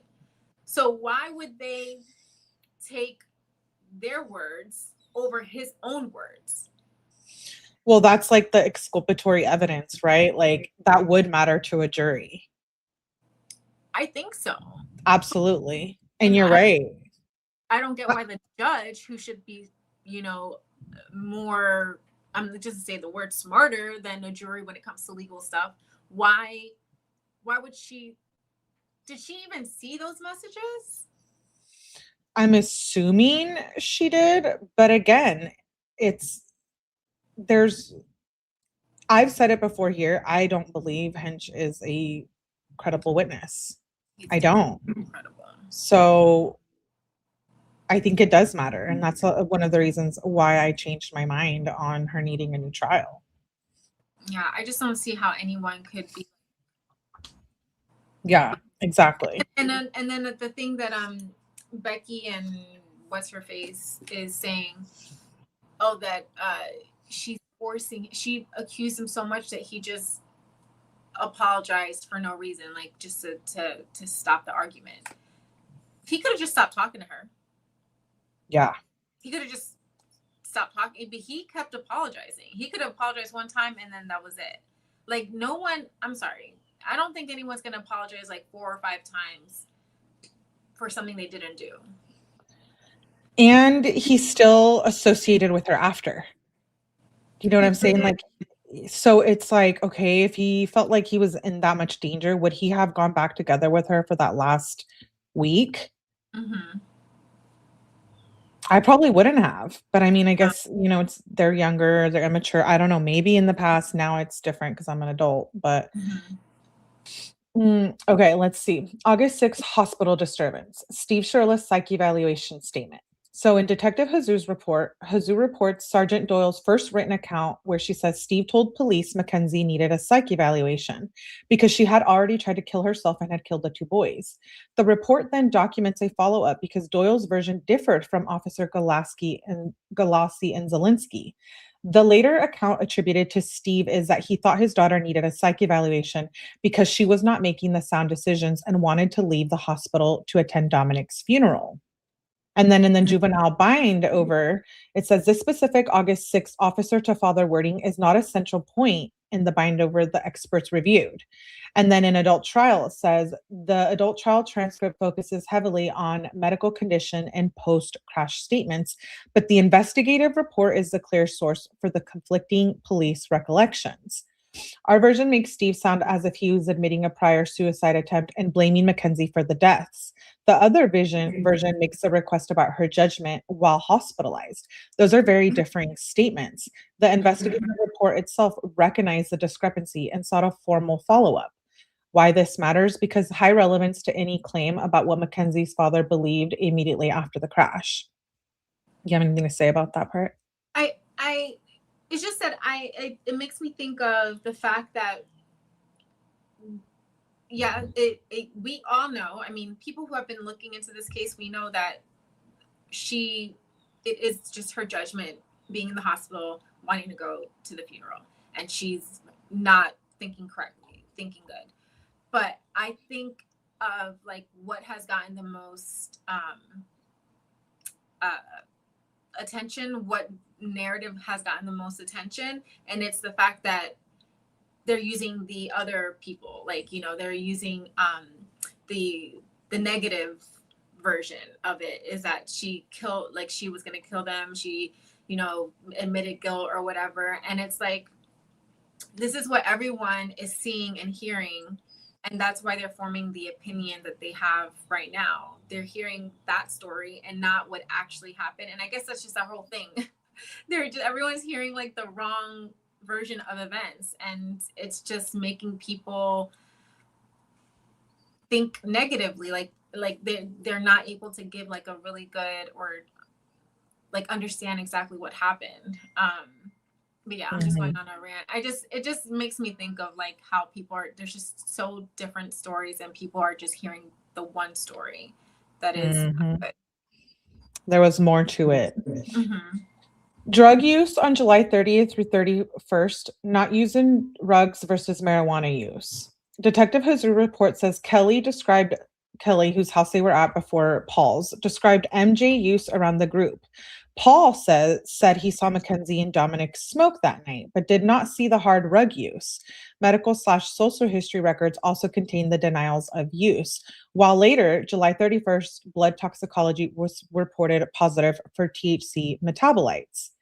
In the bindover, the prosecution opening broadly states witnesses said Mackenzie was not using and was not ingesting alcohol, and she was sleeping and watching South Park.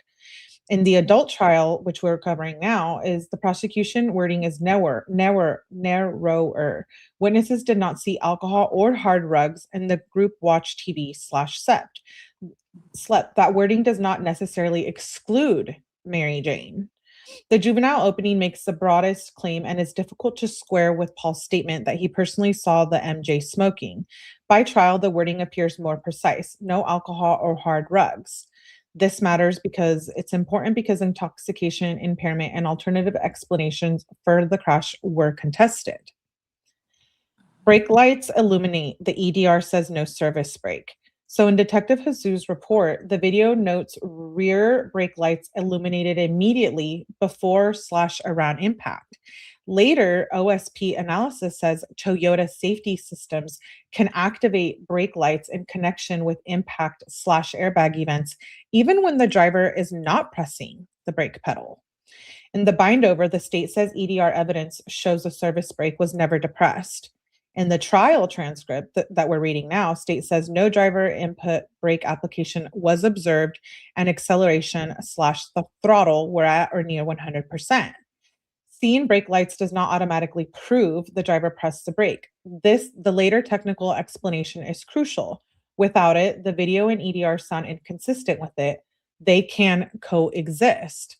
Medium relevance because braking is central to whether the driver attempted to stop. I have a question about that. Yeah. The so my car, I don't have a Toyota, but my car does have that brake system where like will brake um if it needs to.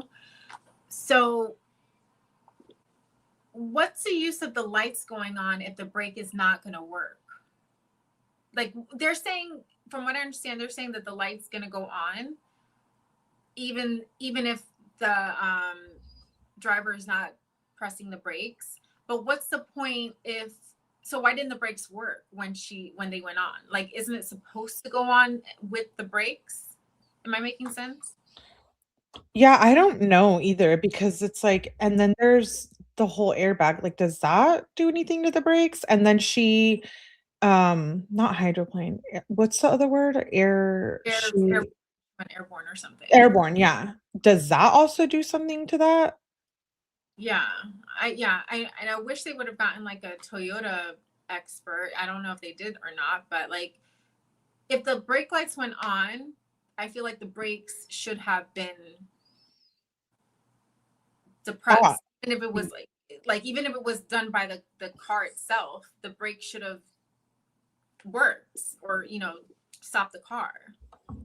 But it didn't. that part is confusing. Yeah, if anyone is in the chat and they know about cars, like if the brake automatically goes on, the lights go on, shouldn't the brakes be stopping the car, or would that mean that the brakes are not working? I thought it would be like it would they would automatically like stop the car, but that I don't know about cars, you know what I'm Yeah, saying? me neither.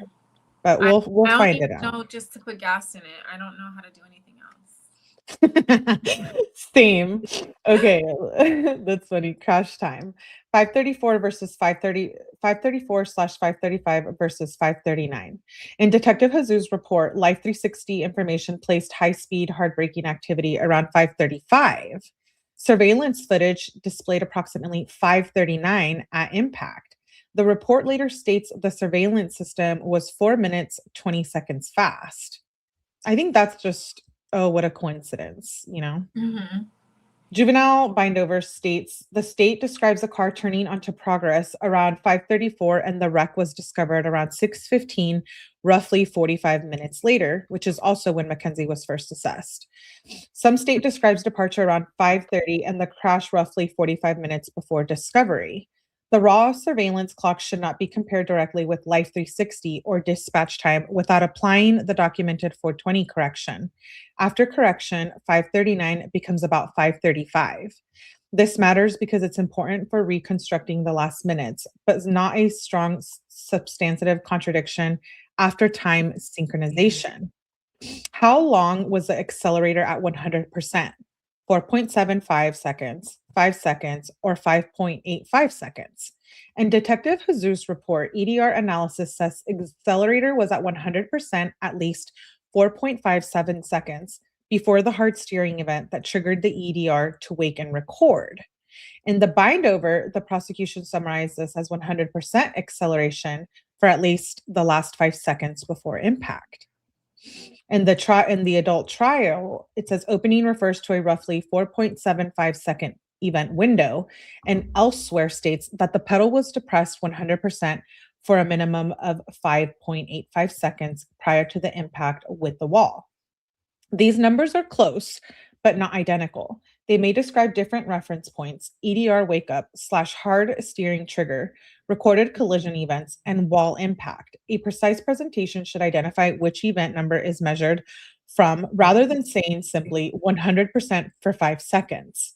Medium relevance because the duration of full throttle is used to infer deliberate acceleration. And, you know, we do only have those 5 seconds, so let's keep that in Mm-hmm. mind. We don't know what happened before or after. Blood evidence and toxicology chain. Detective Jesus' report says that hospital staff reported that a July 31st blood sample had been discarded after a warrant issue. Police later obtained 2 vials collected August 3rd and 4th. Elsewhere, the report states a specimen collected July 31st at 8:13 was tested and was positive for THC metabolites. In the bindover, the juvenile bindover, the defense argued police worked to recover blood after learning a hospital sample had been destroyed and said testing showed marijuana above the per se threshold. And the adult transcript likewise contains litigation over medical / toxicology evidence and distinguishes alcohol testing from later rug testing. The documents appear to refer to multiple blood draws / vials, but the narrative is easy to read as if the same July 31st sample was both destroyed and later tested. The safest conclusion is that the chain needs to be mapped sample by sample before making claims about exactly which vial produced which result. This is high relevance to impairment claims and evidentiary chain of custody discussions. And I know on your TikTok, we have gone over the fact that it was also labeled and expired, right? Yeah, it was expired. It was not, it doesn't appear that it was even kept correctly. Like, they really need to find if Natalie and team or anyone on Natalie's team hears this, like, they need to obtain that chain of custody, because without that chain of custody, like, that blood really should not be used. that blood sample should not be used because it's not even accurate. Like if they tested that blood that was collected on July 31st after it went to the blood bank and then they found it there before they were about to throw it out, that would have been so degraded. The THC would have been so degraded. It would have been so much less than it would have been had they tested it on the 31st like they were supposed to. And it was already discarded. So like, how are you going to go back? I don't know. If it was my case, I would not be happy with that. Like, that matters. It does matter big time. Big time. We're almost done. Pre-crash suicidal intent versus post-crash statements that she wanted to die. In Detective Jesus' report, post-crash medical records include statements such as she wanting to die and blaming herself. Interview with family/friends, however, disputed that MACKENZIE was suicidal before the crash. Some accounts instead described Dominic as having made suicidal comments. In the juvenile bindover, defense says the prosecution theory had shifted and argues MACKENZIE was not suicidal before the crash. In the adult trial transcripts, which we're reviewing, defense again emphasizes lack of pre-crash suicide intent and distinguishes grief/guilt statements after the collision from proof of purposeful murder. There's no necessary contradiction between she wanted to die after the crash and she was not suicidal before the crash. They concern different times. Problems arise only if the post-crash statements are presented as proof that she planned to die before impact. This matters in its high relevance to motive and intent, but the timing must be kept straight. Who was in the car? Detective Jesus' report, it says MACKENZIE was the driver. Dominic was described in the front passenger seat. Davion's position was affected by the collision, and responders focused on extraction. The fire summary identifies Dominic as front passenger. In the juvenile bindover, the hearing evidence consistently treats MACKENZIE as a driver and Dominic and Davion as two passengers. Okay, we know that. In these adult trial transcripts, Officer Galassi testified Dominic was the front passenger and Davion was lying on top of him. Galassi initially inferred Davion had been a rear passenger and thrown forward, but an objection was sustained when he moved from observation into inference. The observed post-impact body positions are evidence. The exact pre-impact seating position of Davion is more inferential. Statements such as Davion was definitely in the back seat at impact should be distinguished from the officer's observation that he ended up on top of Dominic. This is medium relevance to theories about passenger movement or interference with the driver. The vehicle defect and the slipper on the accelerator. So Detective Jesus' report states that forensic inspection found no vehicle defect causing or contributing to the crash. The slipper was stuck near/on the accelerator after the crash because of deformation from impact, not identified as the cause of unintended acceleration. In the bindover, forensic examination found nothing mechanically wrong that caused the crash. In the adult transcripts, it says a slipper was found stuck to the gas pedal during inspection, but the mechanic concluded the vehicle had no fault or defect affecting steering, braking, or acceleration. The existence of a slipper physically stuck at inspection is not the same as proof that it jammed the accelerator before impact. The forensic conclusion was that the impact deformation explained its position. This is important because the photograph could be misleading if shown without the mechanic's conclusion. Relationship narrative, one-way abuse versus mutual validity. Jesus' report contains allegation that MACKENZIE was controlling, threatening, and physically aggressive, but also contains text in which she describes Dominic grabbing the wheel, threatening suicide and relationship conflict. Paul described Dominic cheating. Texts show MACKENZIE discusses concern about Dominic's mental health. In the juvenile bindover, prosecution emphasizes MACKENZIE as dominant and willing to use violence to control Dominic. In the adult trial, defense highlights texts and portions of the incidents it says were omitted from the state's presentation, including Dominic apologizing and the competing steering wheel account. The sources do not present a single clean relationship narrative. The prosecution selected evidence supporting control and violence by MACKENZIE. The defense highlighted evidence of mutual conflict and conduct by Dominic. This is more about incomplete framing than a simple factual contradiction because it's high relevance because the relationship evidence was used to support motive and intent. No recollection versus being alert and oriented. Detective Jesus' report states medical records describe Mackenzie was awake, alert, and appropriately responsive, but without recall of the collision. In the bindover, medical testimony similarly distinguishes orientation from memory of the crash. In the adult transcript, adult defense emphasizes that records show no recollection of the event. State emphasizes she could communicate and was oriented. The plain takeaway is a person can know who and where they are and still have amnesia from the collision. Alert and oriented does not mean, quote, remembers the crash. This matters because it's important both sides used different parts of the same medical record. The blood oxygen of 82, serious abnormality versus uncertain reliability. Detective Hazou's report states medical/fire documentation includes an SpO2 reading of 82. In the bindover, juvenile bindover, testimony explained 95 plus is typical, but also identified factors that can produce unreliable pulse ox readings. Mackenzie was communicating. In the adult transcript, defense emphasized 82 as very low and potentially relevant to her condition. State elicited that she was not in cardiac arrest, COPD, and was communicating with mostly normal responses. The takeaway is the number itself is not disputed. What it proves is disputed. A single low pulse ox reading can be clinically important, but the testimony also raised measurement limitations and observed her responsiveness. This is medium relevance to medical condition alternative theories. Initial accident/partying assumption versus later intentional crash theory.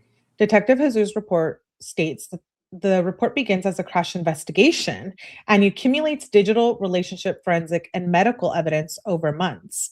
In the juvenile bindover, the state explicitly says responders initially assumed young people had lost control after a night out, but the investigators later came to believe that the act was intentional. In the adult trial that we're covering, trial opening presents the mature prosecution theory of purposeful conduct and prior calculation design. The takeaway is changing an investigative theory as evidence develops is normal.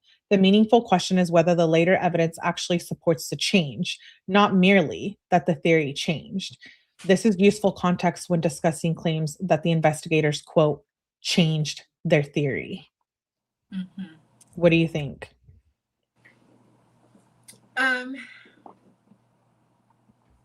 I think this trial is really, really messed up. It just seems like there's just so much that was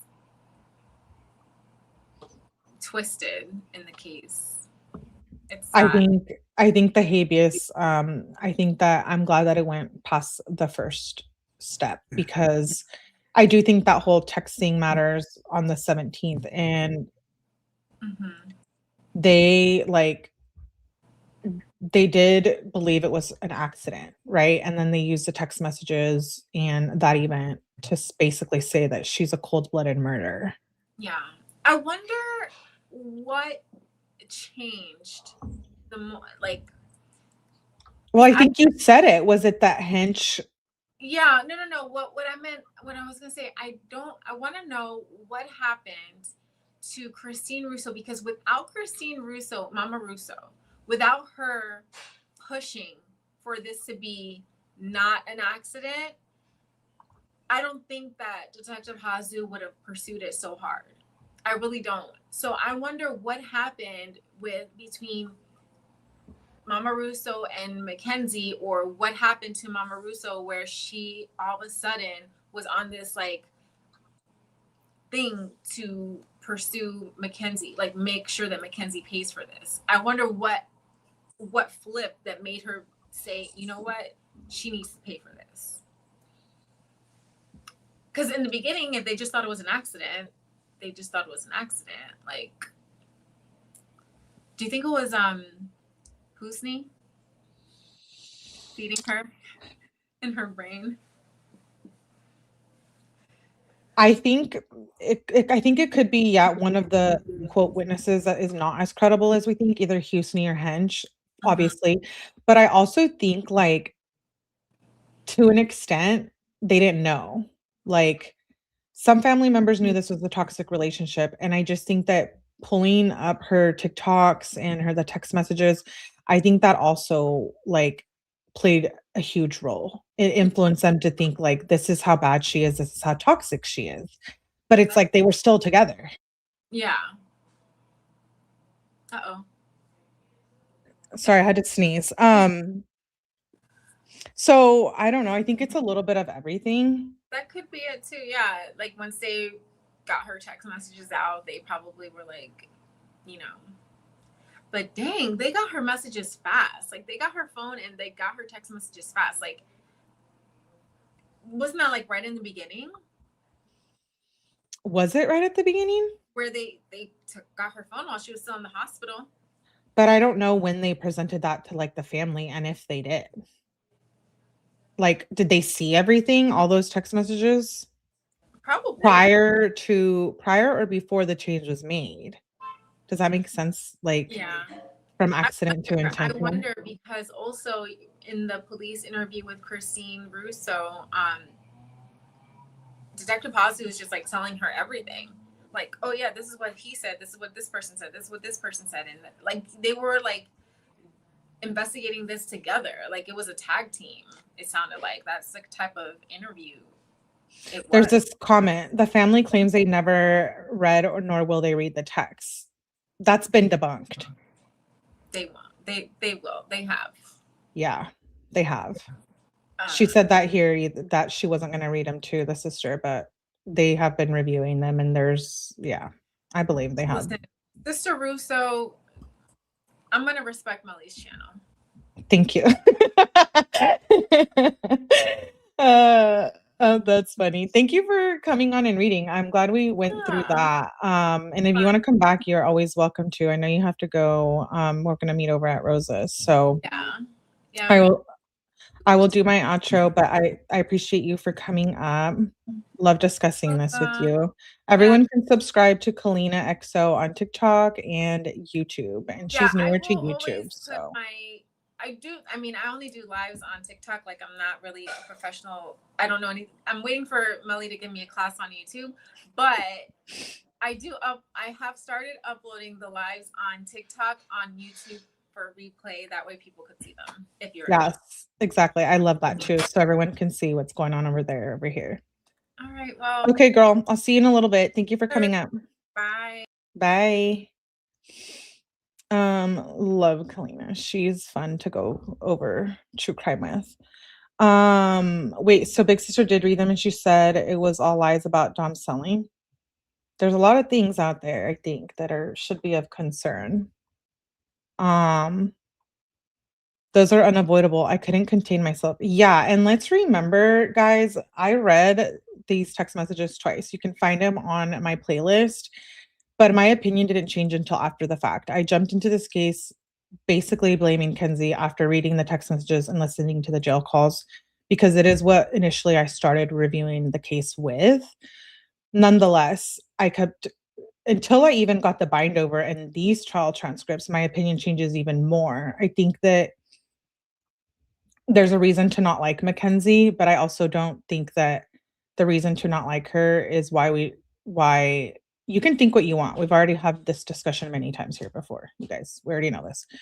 But I think that it's legitimate. I think that those things on the habeas corpus are important. And if it was my case or your family member's case, like we would want that stuff reviewed and have a fair trial. And I think I saw First Liberty say something like she made the decision. But just like the habeas corpus stated, she wasn't supposed to know and make the decision that her team wasn't going to do their job. That's not her responsibility as a habeas corpus states. It is her counsel should be effective. And he wasn't. And that does allow for that to be a point in this new habeas corpus or whatever is going on. Just that's wild. It's just on it is. You're credible. What do you mean? I think they're unavailable. Wait, so Big Sister had them meet him. She lies about Dom selling. Everybody knows what was going on with those text messages. If that were my bro, I'd read it all, especially if I thought she had unalived him. Isn't that like important? It's important to me because how you view someone and how you heal from like thinking your family member isn't here, like, thinking it's an accident to thinking it's an intentional cold-blooded murder, that's a different 2 different complete things, right? And that could explain why there's so much hate and there's not a lot of healing because it's like you don't even really know, right?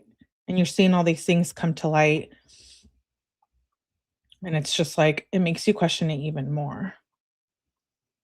And I would wanna know, but that's just me personally. It does happen to innocent people every day. Yeah. You're right about that. If they get away with this, it could happen to someone who is innocent of everything. And Mackenzie has said herself, you can take my word for it, that she has said, "I was a driver, I am responsible of that." But, like, whether she the fact that we're censoring or choice in vocabulary, I don't know what you mean by that. Who's censoring? Um,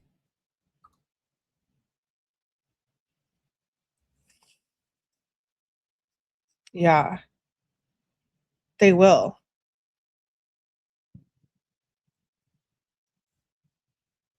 Yeah. There's innocent people doing time because they got railroaded. Exactly.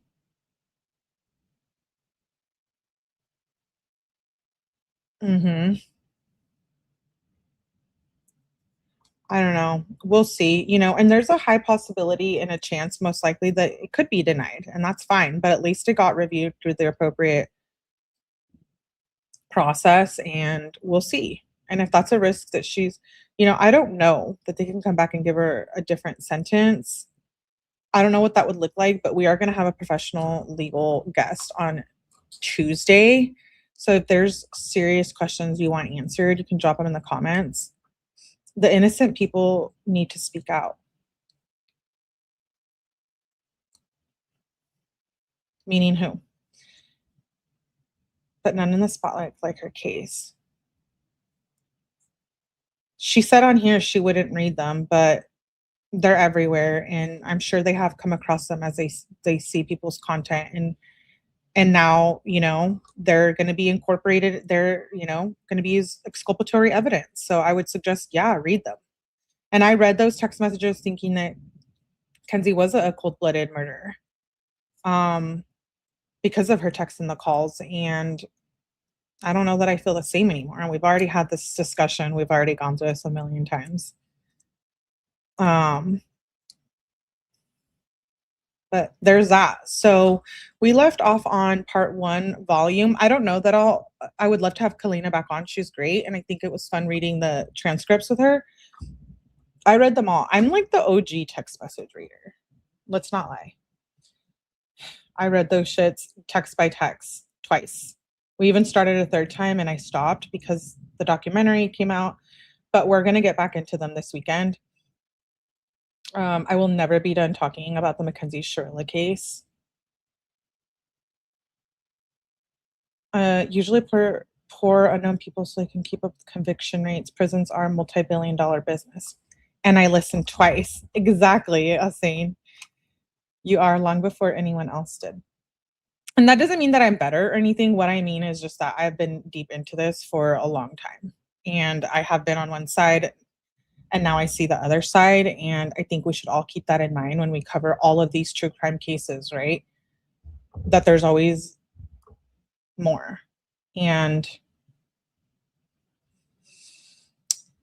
the justice system is not so much a justice system, I don't think. It's more like of a legal system, if that makes sense, at least in my opinion. But like I said, I'm gonna have a guest on Monday. You guys are gonna be shook. Great guest. You can leave comments with questions that you want to ask like a real professional legal person about this case. And then I'll check to see what you guys put. And I can maybe relay those questions to our guest. I'm very excited. Um, it's a big deal to be talking to someone so educated and going to be talking about the MACKENZIE SHIRILLA case. So Tuesday, I'm not going to tell you guys who it is. Did I say Tuesday? What did I say? I used to be a die-hard MACKENZIE supporter to the fault, but she does hold some responsibility. Yes, she does. And she doesn't deny that. She's not sitting in prison saying, I'm innocent. I should be free. She knows she was driving. But what's the reason for wanting to kill Davion? Like, you can't convince me of it now. Like,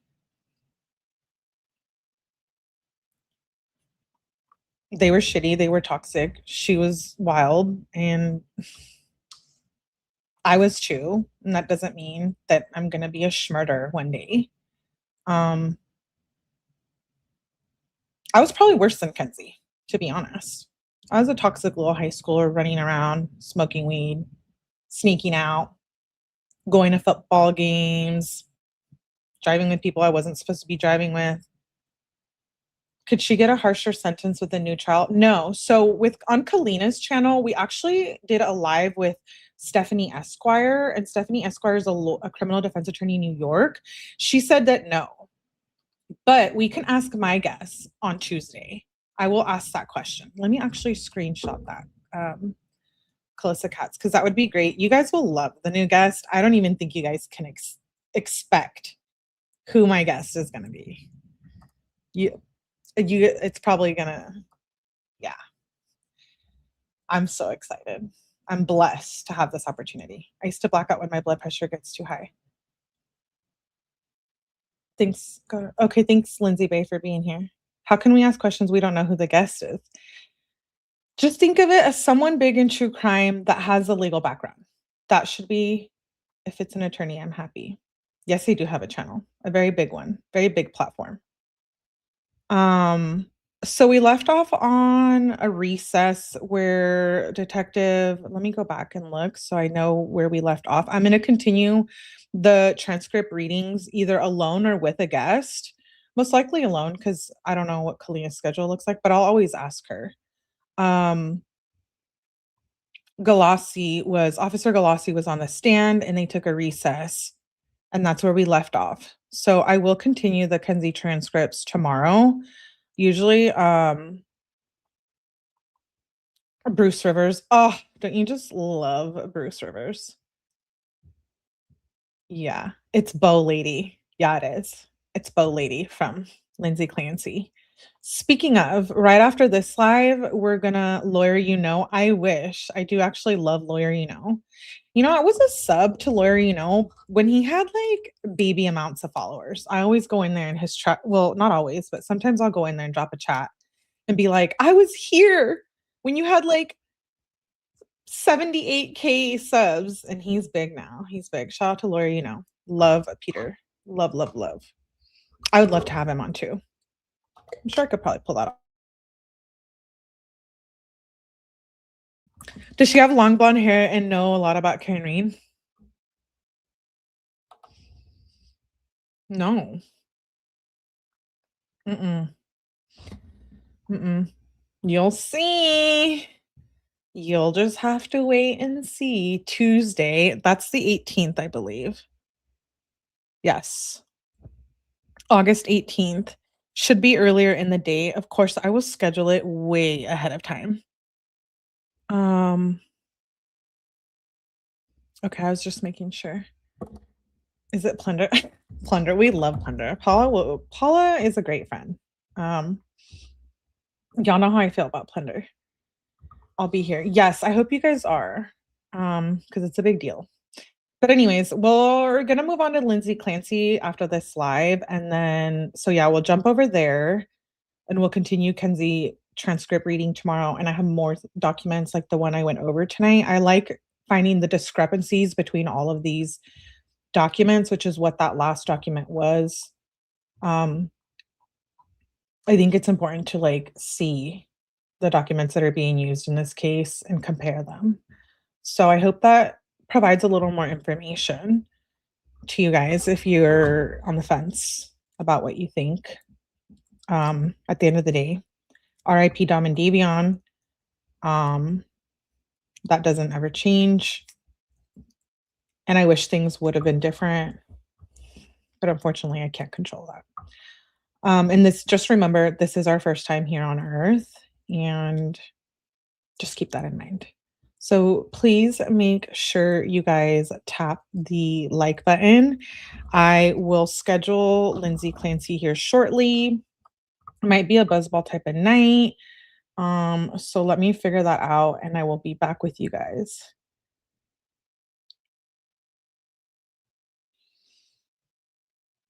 The man or woman. Wait, when we doing LC? I do want to do Lindsay Clancy tonight if you guys are up for it. I am behind, so I wanted to do day 10. Man or woman? Good question, Crystal. Man. It's Bow Lady. Bow Lady's coming up.